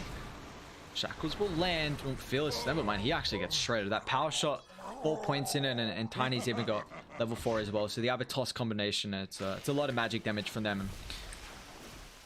It's too much to deal with. Savage, probably one of the slowest Blade Mail timings that he would have had in recent memory. Just goes to show the effect of having something like that Dazzle that's able to get so aggressive on you in the lane. He's died a couple of times for it, Scam, but they should be able to take this tower, although some good aggression coming through from Q here. He's got the Magnetize. They really want to try and utilize the Haunt as well. Trying to provide the vision. The roll is going to be off the mark, unfortunately. Now Yopaj going to think about turning with the Focus Fire as well. It's going to be careful here because Geo Spirit's overstepped the mark a little bit too far. Gets a little bit of health back thanks to the Wand. But it's not going to matter. Now with the Tombstone, they'll turn. Jar's going to be able to secure it thanks to the little Shredder. Get some distance from Yopaj. This Magnetize has just done enough to be able to tick him down, and even Fearless is going to show up as well. So Motivate will punish that. They lose Q, but they're going to be able to find 2 kills. They even get a nice little courier as well to their name.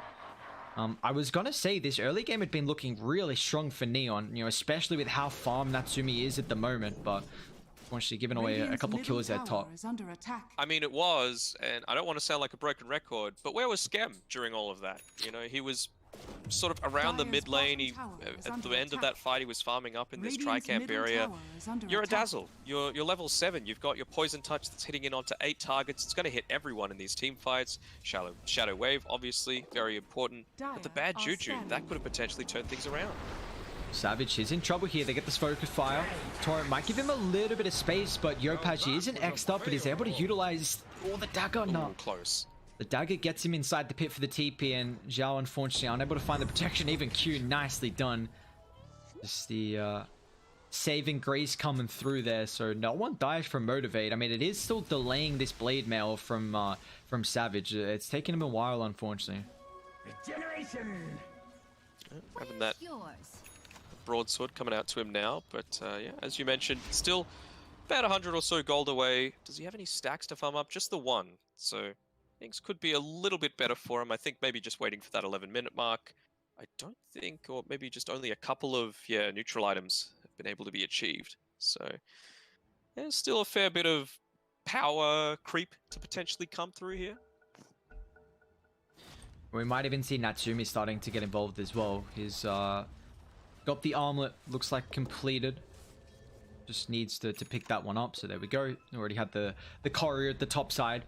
He's going to try and get involved and see what he can dish out here. They really want to try and take this tier 1 tower top. It's just going to now, take one thing off the to-do list and it can open up the map and allow them to then put some more aggression onto the mid tier 1 instead. Play hard. Can he get the avalanche fast enough? He actually goes for the toss, or at least tried to get in range for it instead. Well, he's got the full wand as well on Natsumi coming out to him. Clarity too. If it was me, I would have maybe gotten a Blightstone just so that you have the increased damage when you're trying to make this your timing, your key timings. You've got the Necro Book now out as well for Skem. This time around, he actually ended up getting the boots. Before it was just 2 Null Talismans straight into the Necro Book, but he's got a little bit more mobility, which you'll need to be able to deal with all the slows that are coming out from the Motivate lineup. Bottom tower is under Play hard. attack. He's infested. They're going to try and smoke up as well. He's got the Tome, so 3 points in the combination. Is going to wrap through and try and bring down Boom Belt. Chucks out the ultimate, sets off for the kisses though, and Savage is going to be careful. Mortimer Kiss is going to be able to deal with the trees. The dagger's not going to do enough, and now Yopaj is able to find the connection with the shackles.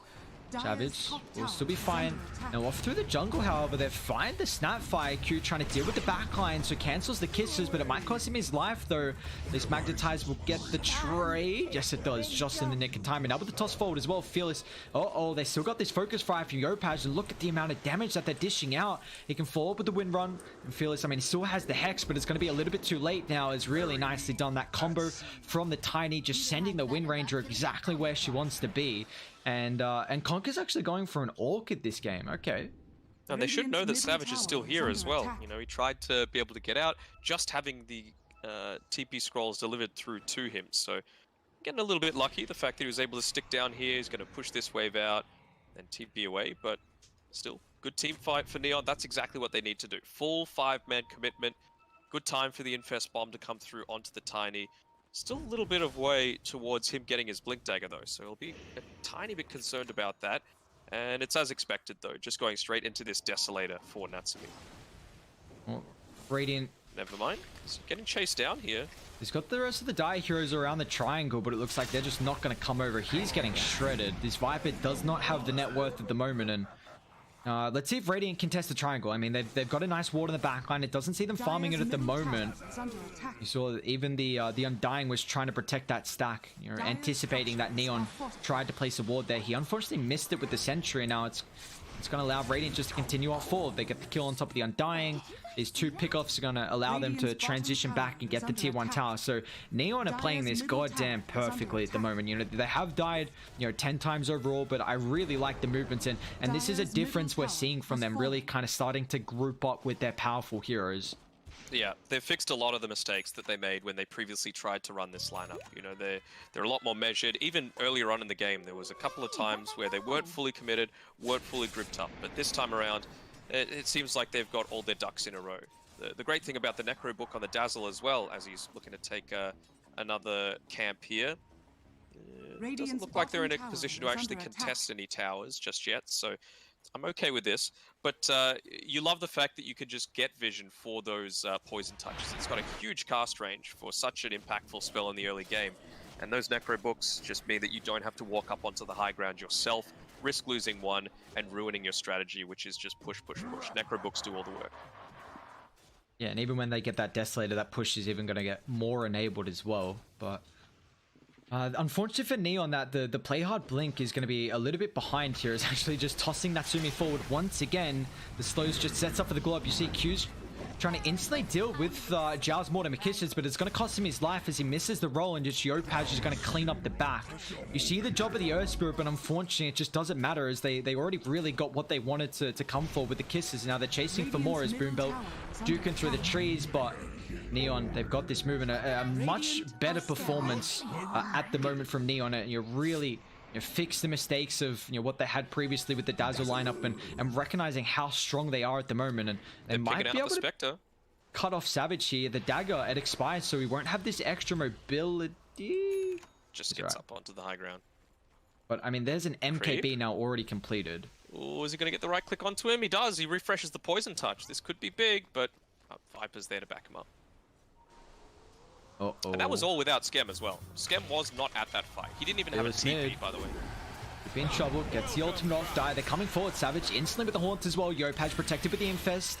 Tombstone's gonna do a little bit on the back, but we don't see really the zombies at the moment. But the infest at least keeps. Oh my god! Soul Rip. Maxed out Soul Rip. Too much damage early on. They shred through Yopaj. Well, that's gonna go a long way to delaying things a little bit further. Nearly having the mech though on Schem. That's the next big timing. It'll probably come around the same time as this level 12. They're keen to go for this though. They've got the Desolator, I suppose, so why not? Dire would have seen that, I believe, with the ward on the high ground. Actually, it might have. I don't think it gets all of the entry of the Roche Pit, depending of where they walked in. Yeah. So now it expiring, and we see this is going to be free here for Neon. So this is massive. It's now going to further enable them to continue putting the pressure on early. Radiant's bottom tower has fallen. Just making sure that he's going to be grabbing it. But yeah, even Yopaj, he's nearly got his level 12. MKB completed up at 2. So just lots of little victories going their way. Mechanism so shortly away for the Daz. Radiant's bottom tower is under attack. He's just going to run all the way back to base, get his mech, get his TP scroll, TP up to the top tower. You just got to be a little careful about getting engaged on before Skem's actually able to make his way there. Dire's top tower is under attack. Looks And, like damn close to the Blink Dagger on play hard too. Radiant structures are fortified. a little bit later than what you were hoping, but I mean, I guess 3, 1, and 8. Yeah. At least the KDA is not shining too much, but once you get this blink, I mean, it's at least going to be around this Aegis timing. We're just going to see them continuously going as Fearless. I mean, they might bait this on the high ground. He's going to turn with the Orchid. Got the ward as well. Boombell drops a really nice tombstone as well. They're going to be able to drag it back. Skem showing up though with a bonus infest held. Tiny somehow still alive, and Skem, he can even drop out the grave as well. Turns, gets the combination off. There's the grave to at least give him some survivability, but the tombstone's still ready to rock and roll with the magnetize as well. Tiny will fall. Natsumi's hunting. X gonna get taken away instantly with the rage. Now Fearless will attempt the TP. Natsumi's chunking him down though. Woo! Very close. Didn't even use the Necro book there, did Skem, so they could have had the potential for some more damage, maybe gotten the pick off onto the Kunkka, but I think you're reasonably happy with it. So close to picking up the Blink Dagger on the Tiny previous to that fight. Now he's got it, so he's going to be alright with things. He's got his Magic Wand, a couple of clarities, so he could just stay out on the map along with those Tranquil Boots. So it's go time for Neon. 3 minutes still left on the Aegis. Dire, they're gonna have Haunt up pretty soon, but they've got the tiny blink to be able to combine with. So yeah, a couple of items getting delivered. Really want to try to utilize this, and they know that the Spectre still doesn't really have the net worth to be able to contest. Got the lifesteal as well on the from the Vampire Fangs. He's probably just gonna keep holding onto that broom handle for the attack range. It's going to be very effective. They want to fight. The Haunt's up, and now play hard with the Infest on top of the backline. That's a massive combination. Finds two. Natsumi's going to turn as well. They've got the kisses. Gets dealt with instantly thanks to the silence, but it looks like the damage has already been dealt with. Motivate, they've lost two. They're going to try and find the back. They're drawn forward once again, but Natsumi's just going to continuously chase down Fearless. They've got to be careful though, because Neon, they've lost a couple, and yeah, he's got absolutely no help at the moment. Where's the team? Hello, Natsumi needs you now. Pops the rage into the TP out. What looked like a good start though with that Avid toss. You just saw the Wind Ranger and Snapfire got shredded.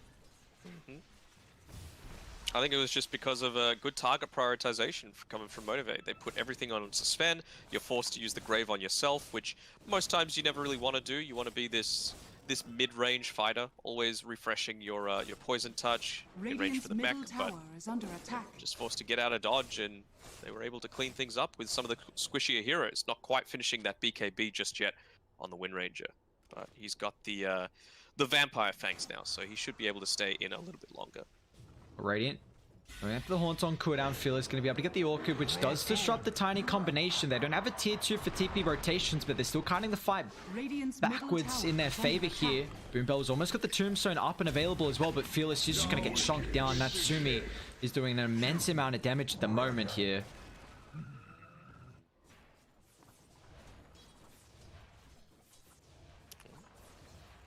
Radiant are Snap with scanning. lead. Gone in their favor. Yeah, I mean, this was 3,000. their wave clear, right? This is the Kunkka is their wave clear. He's gone the Orchid just to be able to try and kill Yopaj when Play he hard. makes these aggressive movements. Jumps on the higher ground, but this could be an okay spot for Motivate, even without the Conquer. Nice shackles though. Yopaj locks them both in place. They'll find two, and they're going to try and look to turn as well. Savage gets a kill into the TP out. They don't have a way to cancel with the shackle on cooldown, but they're just going to be able to save that one for Boom Bell instead. Yopaj needs the angle. Be able to find at least a long duration here. Got that focus fire as well. Boom Bell will make it on the higher ground, so you know, you get the tiny, but Motivate, they do lose a couple there still. Again, Skem not there, so he was not part of it. Dire's Just pushing bottom these tower lanes out. is under attack. It's going to force the rotation through from Fearless. I think he's going to try and go for a solo kill here. You've got the Spectre around, I suppose, but it's still pretty concerning. He's got the mech, and yeah, the Orchid's making it a little bit difficult there, unable to get through with it. And now with the kisses as well, a lot of damage. Savage just got this Blade Mail and Dispersion, so they can't really heavily commit onto the tier 1 tower. And it looks like Motivate actually thinking about turning right now, knowing that the Dazzle isn't available, and it's one of their strongest targets at the moment. The Aegis is also about to tick out as well, so Neon, they got to be careful how long they take this fight for. There we go, Aegis gone. Orchid it up, dragging back into the turret. Where's the further control? Q's got the fall up on top of the silence. It looks like they're going to try and man fight though. Natsumi turns, got the rage straight on top of Fearless. Try and make it back on the high ground here. Unable to control up this life steal, but now with the rage is worn off, but it doesn't matter. Natsumi just chunking them down. But drop the tombstone, but Playhard's got the fall up. The horn's going to come out as well. Savage straight on top of him. The infest, is it going to be enough? However, Playhard needs to disengage. Will leave, give the life steal a little bit of help as well, but Natsumi's going to have to jump back out and try and fight, but it's not enough. Savage finds a triple. They're not done as well. They just get the vision on Yopaj. There's no more follow-up here. A nice fight for Motivate there. The perfect timing of that Aegis getting ticked out and knowing that Skem wasn't available to take that fight with them. Don't play on your own as a Dazzle is the the lesson from this, right? It just feels like it's happened so many times. I think 3 this game, at least 4 in the previous one where they attempted this Dazzle strategy, but it just doesn't work at the end of the day. You know, you're something that thrives in a team fight environment, and sure, you might be nice to be able to push these waves out with your poison touch, get a bit of farm for yourself, and get closer towards, you know, some of these bigger team fight items. But I mean, I could understand if you wanted to go, I don't know, some crazy thing where you're just dealing more and more right-click damage through yourself, maybe a Hex or something like that, taking advantage of the bad juju, but he's got a Greaves, he's got a Necrobook. This is good for pushing, and this is good for team fighting. He's building into the Pipe of Insight, so you need to be with a team to get the maximum impact out of these things. Hopefully, for Neon, they can, you know, adjust that. They can turn things around, because, again, it's just 2 people together right now. Natsumi's off farming in the jungle on his own. He's going for what looks like a Manta style on a lifestealer, not something you always see, and they're going to get caught out. Play hard. Disrupts the follow-up here. They had to turn back and at least try and protect Boom Bell from not getting bursted down, so it allows Skem to disengage, because you saw that Q was hunting. At least, I mean, they get a pick off on the Tiny. Meanwhile, across the map, Natsumi trying to find the farm at the moment. He's got the ultimate all picked up. Wind Ranger as well is very close to the BKB, which is going to be pretty big here for Neon. One thing I do want to highlight is the Dazzle with the Greaves now has been the kind of the constant target with that Conquer Orchid, but at least he has a way to be able to purge that off, which is going to be a very big factor here as the fight continues. And that's a big reason, again, why Natsumi's going for this Manta style, just to be able to get rid of that Orchid. Yeah. Going to be really effective. I mean, who next can you really go on? You're going to have the BKB around the same time on Yopaj, so it's going to have to be the Tiny who, if he's getting Orchided, he's out of position. And Snapfire never really going to be the one to go in on the front line. So I'm liking this itemization from Neon. Very good that they're all getting it around the same time as well. There we go. BKB now picked up. Dire once again going to smoke, so they really want to try and put the pressure on, because they know that they have the Horn. Savage wanting to try and take a fight. BKB, Greaves, they got them all.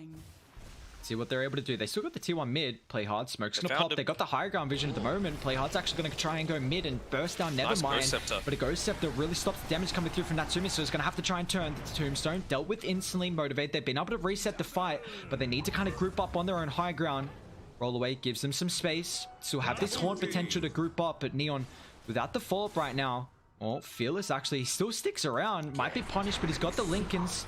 Gonna get popped instantly now with the Mortimer Kiss as well, but the toss sets up. Fearless gonna get brought down here, and now the rest of the team, they've also come in on Boom Bell, so he's gonna pay the prices on Neon. Kind of get a little bit lucky there, considering that the Conquer stayed and Boom Bell TP'd in, and they're kind of aware of around about where Savage could be positioning. You know, the only other spot for him to be is around top. They're still going for him. This nice deep ward is going to spot out where both of these guys are in general. Are they willing to do the chase? Natsumi was keen, but the rest of his team's like, all right, let's just chill. We don't have focus fire. We don't have the Mortimer's Kisses.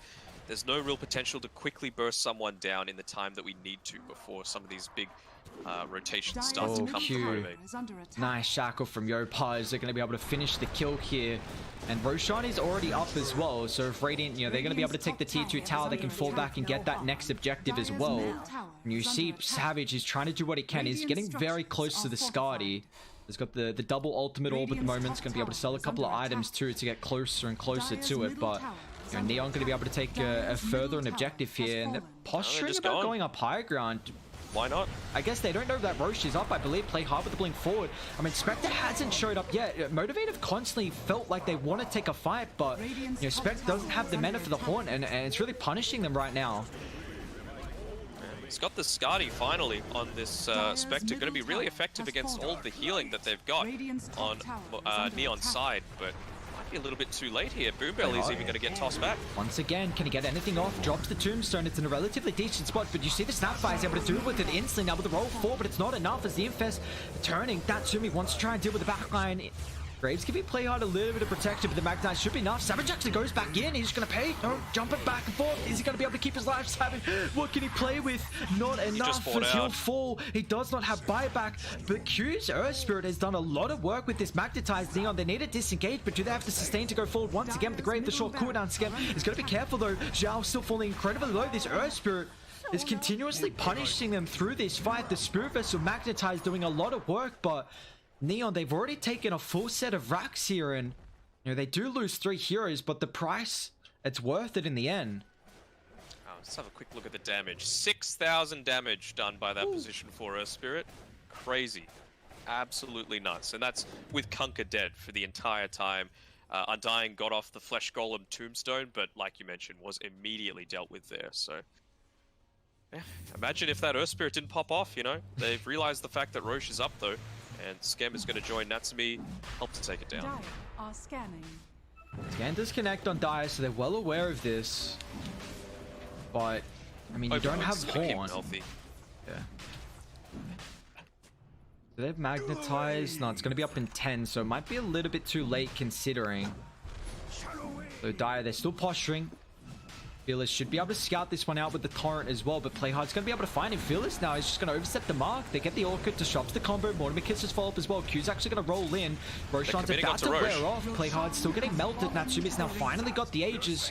Once again, Graves going to give them the protection here. They need to try and deal with the Dazzle. They're not able to on top of the backline. Yopaj, beautiful shackles, instantly drags the attention for the life, so they want to try and deal with the targets, but Natsumi's going to attempt the TP. They actually want to disengage here. Playhard already down, now on top of the backline. Savage needs a detection. Finds Natsumi, which they cancel the TP there. He's got the cheese back in the inventory. Rated, they need to get over there. Don't have Skim at the moment. Perfect time with the roll for the Torrent as well. Not with the Rage. Yopaj going to try and help out to deal, bring down Q, but it doesn't matter. Pops the cheese, but where's the rest of the team to help out Natsumi? He's going up all against 5 from Motivate. And that's going to be too many heroes for him to play against. And even Yopaj going to be pretty careful here, Die. They just get a slither of vision. And they've got an X up in a couple seconds. Blink gets him in the river. Dagger just doesn't connect onto it. Radiant's middle tower has fallen. Dire's courier has been killed. You can just see the name of the game for these heroes that can quickly get burst down from the Kunkka to the Viper. Just buy a Ghost Scepter, you know? That's where all the damage right now is coming from, at least in terms of burst, with the exception, of course, of the tiny Avatos combo. You do see the lifesteal is going for that Nullify, so recognizing that Dire of, you know, itemized utility-wise to kind of, you know, protect themselves against this aggressive lifesteal, and even, you know, relatively good versus the Wind Ranger as well. But, you know, we're starting to get to the, you know, the, I guess the start of the later game. You know, we kind of said that if this game goes on, it could start to get a little bit more difficult for Neon. You know, I think you said, what did, it was around 30 minutes. I said 30 minutes. Yeah. I said 30 minutes. If they haven't won the game by then, it's going to be very difficult. I mean, they were looking in a good spot to finish it up at around 28. They'd taken the lane of Rax, but you know, like we mentioned before, Q, amazing team fight from the Earth Spirit. They take the Roche, great. Doesn't work out for them in the end, of course, though. So it's still right on the razor's edge. It's still favoring Neon slightly, the win probability, 64 to 36. I think it's a whole lot closer than that, though. I think definitely. It's just going to be one next big item that that they need on Motivate's side. It doesn't even need to be Savage's item necessarily. It could just be, you know, the next big thing for Fearless. It could just be this, for example, the Greater Fairy Fire coming out for him. It seems like it's been a bit of an issue though for Motivate, where they haven't been able to catch the Wind Ranger, and this Tombstone hasn't felt like too much of an effect as well because of the Snapfire. So the target prioritization, we are going to see them smoke up though. Boombell once again on the front line, perfect position. They're going to blink forward instantly, assassinates the Undying. He's got to buy back if they want to rejoin them. Kite to find on deep the T1 tower with the Ghost Scepter, at least protects Q. It's been a lot of their damage from the previous fights, and now with Hawk forward, it's going to try and deal with the backline. However, they are disrupting at least the combination. Now with the boat's going to fly through as well, but where's the damage falling up? Finally, they drop the Magpie Scam, protected with the BKB, but they're in them with the fight, and they haven't killed anyone off just yet on Motivate. They're incredibly healthy, so they're going to punish this. Neon, they need a retreat, but Scam, he will end up falling, and the rest of Radiant, they're not backed up just yet. Natsumi's in trouble. He doesn't have the Infest. Can they cancel the TP? Yopaj is in the tree line. They're going to try and look to do something, at least maybe protect the rest of the team. But Jao will fall. Now they get the life to as well. Roll on forward, orchid it up, and that's going to be the punishment there as Motivate.Trust. They'll find 4 heroes on Neon. Man, incredibly well done. They just kite the fight back underneath the tier 1. That TP back in from the buyback of the Undying. They drop everything, and we see when you don't burst the heroes down from Neon, when you know the Q Magnetize has just been doing so much work. That's a fight where they didn't really deal with the Undying Tombstone, and also just they're not really being able to burst them down now. We're seeing the sustain start to come through from Motivate. Yeah, and it's going to get even worse. They're going for the solo pickoff here onto Fearless with Yopaj, but it's going to become a whole lot more difficult now that he's level 20. Can't get that kill. Nope, he's got to be careful. He's got the extra strength. He does. And what have we got coming out to him? Yeah, that's the Ghost Scepter, that's the Greater Fairy Fire, and you'll have a look at both the Earth Spirit and the Kunkka. Next items for them are the Heaven's Halberd. They've already finished it, actually, on the Earth Spirit, so that's a whole lot less damage that they're able to pump out with this Lifestealer. And, you know, when he was picking up the Mantis style, I was like, all right, I get it.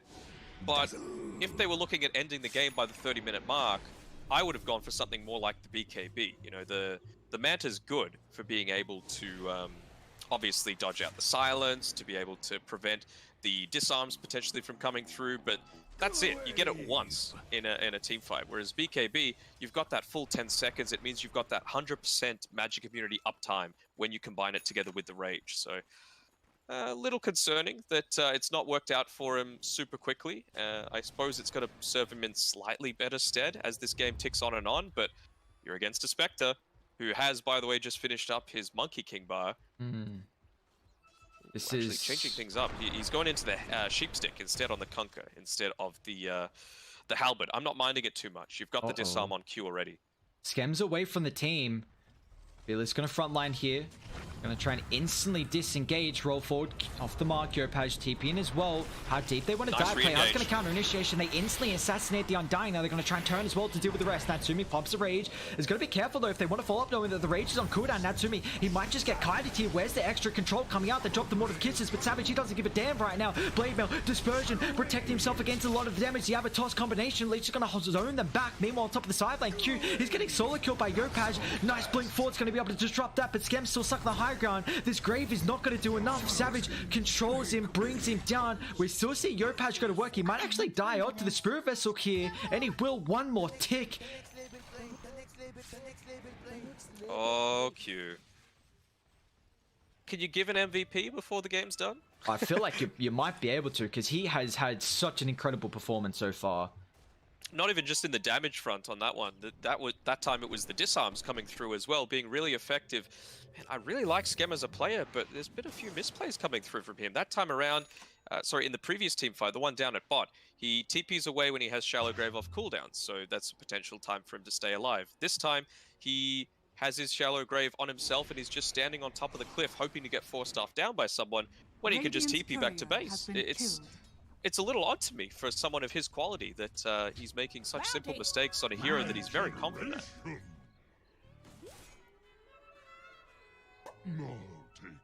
Motivate now. Net worth advantage, 1,000. Grouping up.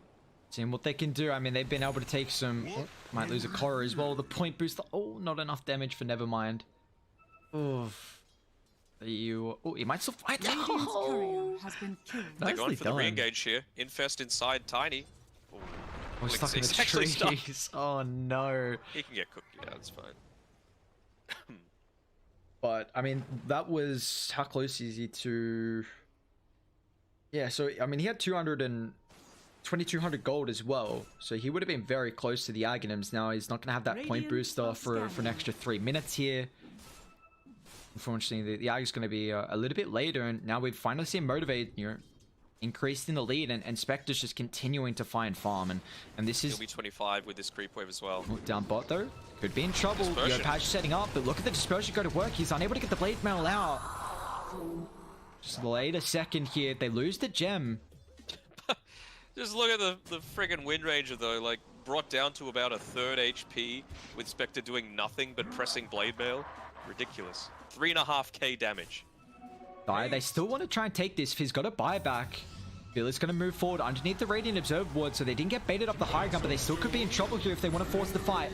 See if they can bid with the buyback in. Natsumi instantly pops the rage, going to try and turn. Q's in trouble. That Nullifier is getting rid of the Ghost Scepter. Cookie forward as well. Somehow he's still alive, and now with the buyback coming through, but the Haunt Play Hard's even going to get chased down to the western side. Nevermind just able to deal with him with the roll as well. Q instantly on top of the Wind Ranger stance as well, preventing any more follow-up. They're in trouble though. They've already lost the Lifestealer too. And then it's just up to Yopaj and Skem to be able to disengage, but Yopaj, he doesn't have a TP at the moment. They just don't get the vision in the nick of time. So, I mean, that buyback forced out there from the Spectre. They do still lose, you know, a couple extra heroes as well. It gives them a real win condition, though, with that Spectre dying. You know, obviously looking horrible, the fact that Natsumi did go down one more time. He's got the Tome of Knowledge available for himself, so that'll get him to level 24. Level 25 is going to be pretty damn important. That rage duration is just going to enable him to continue the fight, continue moving forward, be this beast, because right now they're relying so heavily on him. You know, Yopaj is still a little bit short for picking up that point booster. And Roche just gets melted, and that Deathslate can go to work, and Yopaj wants to actually go in. What does he steal? He gets the cheese, pops the BKB. Unfortunately, he didn't get that extra item, and now he might almost die. Skem could be in trouble as well. Where's the detection? There it is. They just get the Hex. Oh, that's a big one. Oh, he's got a buyback, but... So what was on the deck? Refresher Shard, Savage gets the Aegis, but the... I think he only had one item slot to do it anyway, so he was just trying to get anything. Advantage of those spider legs, I suppose. Well, that's big now, because we highlighted they had a win condition if they killed Savage, considering he bought back previously, but now he's got the Aegis, so we'll give him an extra life to utilize, and he's even got a goddamn Illusionist cape too. And the Refresher Shard. Double Haunt. Double Blade Mail even, goddamn. This net worth lead continuing to go here for Motivate throughout their past couple of fights, but it looks like Neon are hunting though. We're trying to get a quick pick off here before Motivate get grouped up, because they have to deal with their lanes. This is the big issue with Neon taking that early set of Iraq's mid. So this mid side is always shoved in. You know, top's kind of in their favor at the moment as well. You see Motivate trying to do some maintenance there. Man, their position is so far forward. I know you don't want to lose too much control over your side of the map, but Skem is dead, and the courier has only just come back up for Yopaj. So finally, he's going to get that axe completed and delivered through to him, give him a nice little boost of HP. That's another 500. So he's going to be a lot more fit to be able to take these fights. Man, he moves fast. 727 movement speed. Do you give the Spell Prism to the Dazzle or the Wind Ranger here? I think the Spider Legs is just way too powerful for the Wind Ranger to pass up. So yeah, Spell Prism's fine for Daz. Even the Tiny, honestly. Yeah, a hero who, if you can get multiple combinations off through a team fight, just being able to burst heroes down constantly, just want to get in and out as much as possible. Oof, Leveler, not too bad for Natsumi. Yeah, been smiling on him, that's for sure. Well, they need that at the moment, considering, you know, being down this 3,000 gold, and again, continuing to get to the later stages. It's going to favor Motivate here. Nicely done by Yopaj as well as Playhard there. Taking back the outpost, that's going to be the Tome, purchased by the Lifestealer. That'll get him up to his 25. And I think now's the time. They got to try and make something happen. bit short for the buyback Radiant's on middle Natsumi. tower is under attack. I think you're effectively 6-slotted by holding this cheese, so it's yeah, could be seeing a smoke happening right about now. See who they can bring down. Yopaj as a DD. They're going to try and blink forward and instantly assassinate Nevermind. Beautifully done. That's a great target. But Cube with the roll forward. Going to try and counter initiate. They drop the tombstone as well. Tiny. He needs to disengage, protect with the glimmer. They give him the grave as well. But now Skem is pushed up in the middle of the fight. And Skem, he needs a little bit of help as well. Pops to BKB. A cookie keeps him in space. But there comes the Haunt. Savage wants to try and get division on top of the back line. The magic lamp, but it's not enough. Skem doesn't get the extra grave. They've got a couple of buyback. But look at the chase coming through. They get the Hex up. It's on the life stealer. Where's the extra health coming out? It's just not enough. He's got a buyback. But they don't really want to force it out here. They might be punished to do so, however.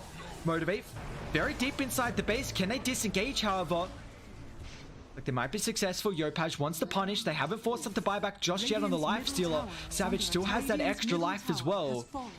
A great jump for them. They get a immense amount of targets there. Play hard. Oh, gonna try. He's gonna go down. He will fall.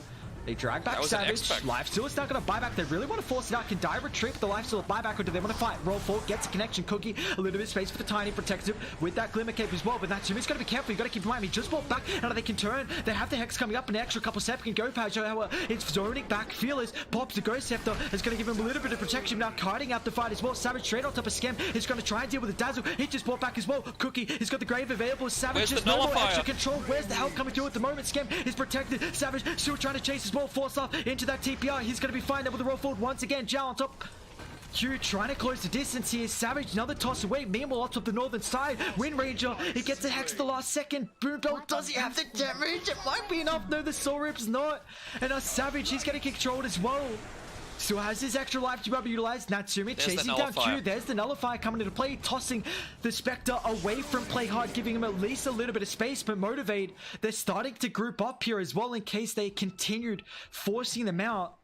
An immense amount forced from the buybacks there. And Motivate, they're looking to reset though. They still have this extra life on Savage. They gotta be careful because Conquer, he can buy back to the outpost. Savage, he might actually look to turn, Play Hard. Buyback, there it comes. Conquer wants to try and rejoin them, but the focus fight coming through. Yopaj has got the BKB, but the Aegis is gonna get ticked out here. And now Raiding, have they committed a little bit too far? Natsumi's gonna be careful because the Raid's about to wear off field. He's got the Hex on top of the high ground. They're gonna control now, but they both fall up as well. They find the Undying. Need to chase forward for more. Where's the extra help? Straight away with the Haunt on top of the backline. Yopaj is getting chased. Natsumi instantly with the rage CPR. Oh, he's so low. Natsumi, no! He's down. It's a dieback for the Life Stealer. Neon, they're in trouble here. They haven't been able to find anyone afterwards. Bottom tower is under attack. Oh, it's looking rough for them. The lines drawn on the map. They're saying, look, just try and delay. Do the best that you can, but there's no way you're going to get to this bottom lane of the map without getting punished. Best that they can with this Spectre creep, just to keep it constantly pushed in, throwing Zhao out at the front, just saying, look, none of us have buyback. Well, that's all you can really do. It's only Yopaj. I like this setup. He is the sole hand. This is nice. They could get a quick pick off here. Yopaj going to try instantly. Jumps the Undying. Should be easy kill. Q's going to try and punish them, however. Do you want to keep going forward? You get a pick off. I don't think you want to stay here. They kind of doubled back there. Yopaj, blink, focus fire, still on cooldown for a little bit. Savage still without the Horn. Just gonna walk up the high ground of those Skem. Uh-oh, he could be in trouble. Savage gets a bash, force.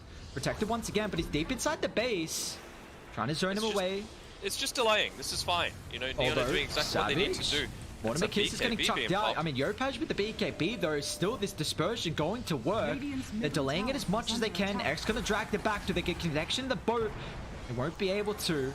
I guess they get the run buff. They still need to try and turn their attention to the objectives. Yopaj really trying to delay it for the Suns and prevents it for the wind run. And the BKB's on cooldown as well, so they're going to drag it back. He's going to buy back. He's going to have to force it out here. Skem gets a grave, a little bit of save. Somehow the Wind Ranger's actually still alive. Dazzle doing an incredible job to give the protection coming through for the Wind Ranger, but it looks like Skem's now pushed up a little bit too far.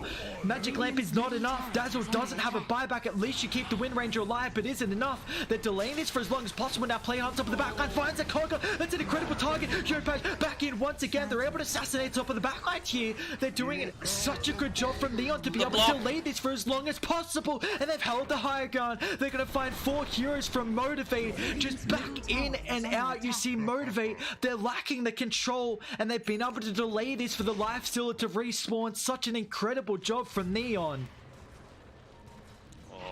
Oh, Enjoy your rest from that big team fight, man, because that is so much damage coming through. It just felt like there were 5 different team fights that happened in the span of 20 minutes. They're going for Savage. They don't have buybacks. Instant Horn is going to go to mid. Zhao up to top now. Savage, although they got the control, they also have the outpost as well. If they can TP to toss back, there's the one side the Roche pit. Play hard. Can he get the follow-up? They're coming through, man. Yopaj has got such a high amount of movement speed. They see him as well with the ward. I'm surprised no one TP to the outpost here.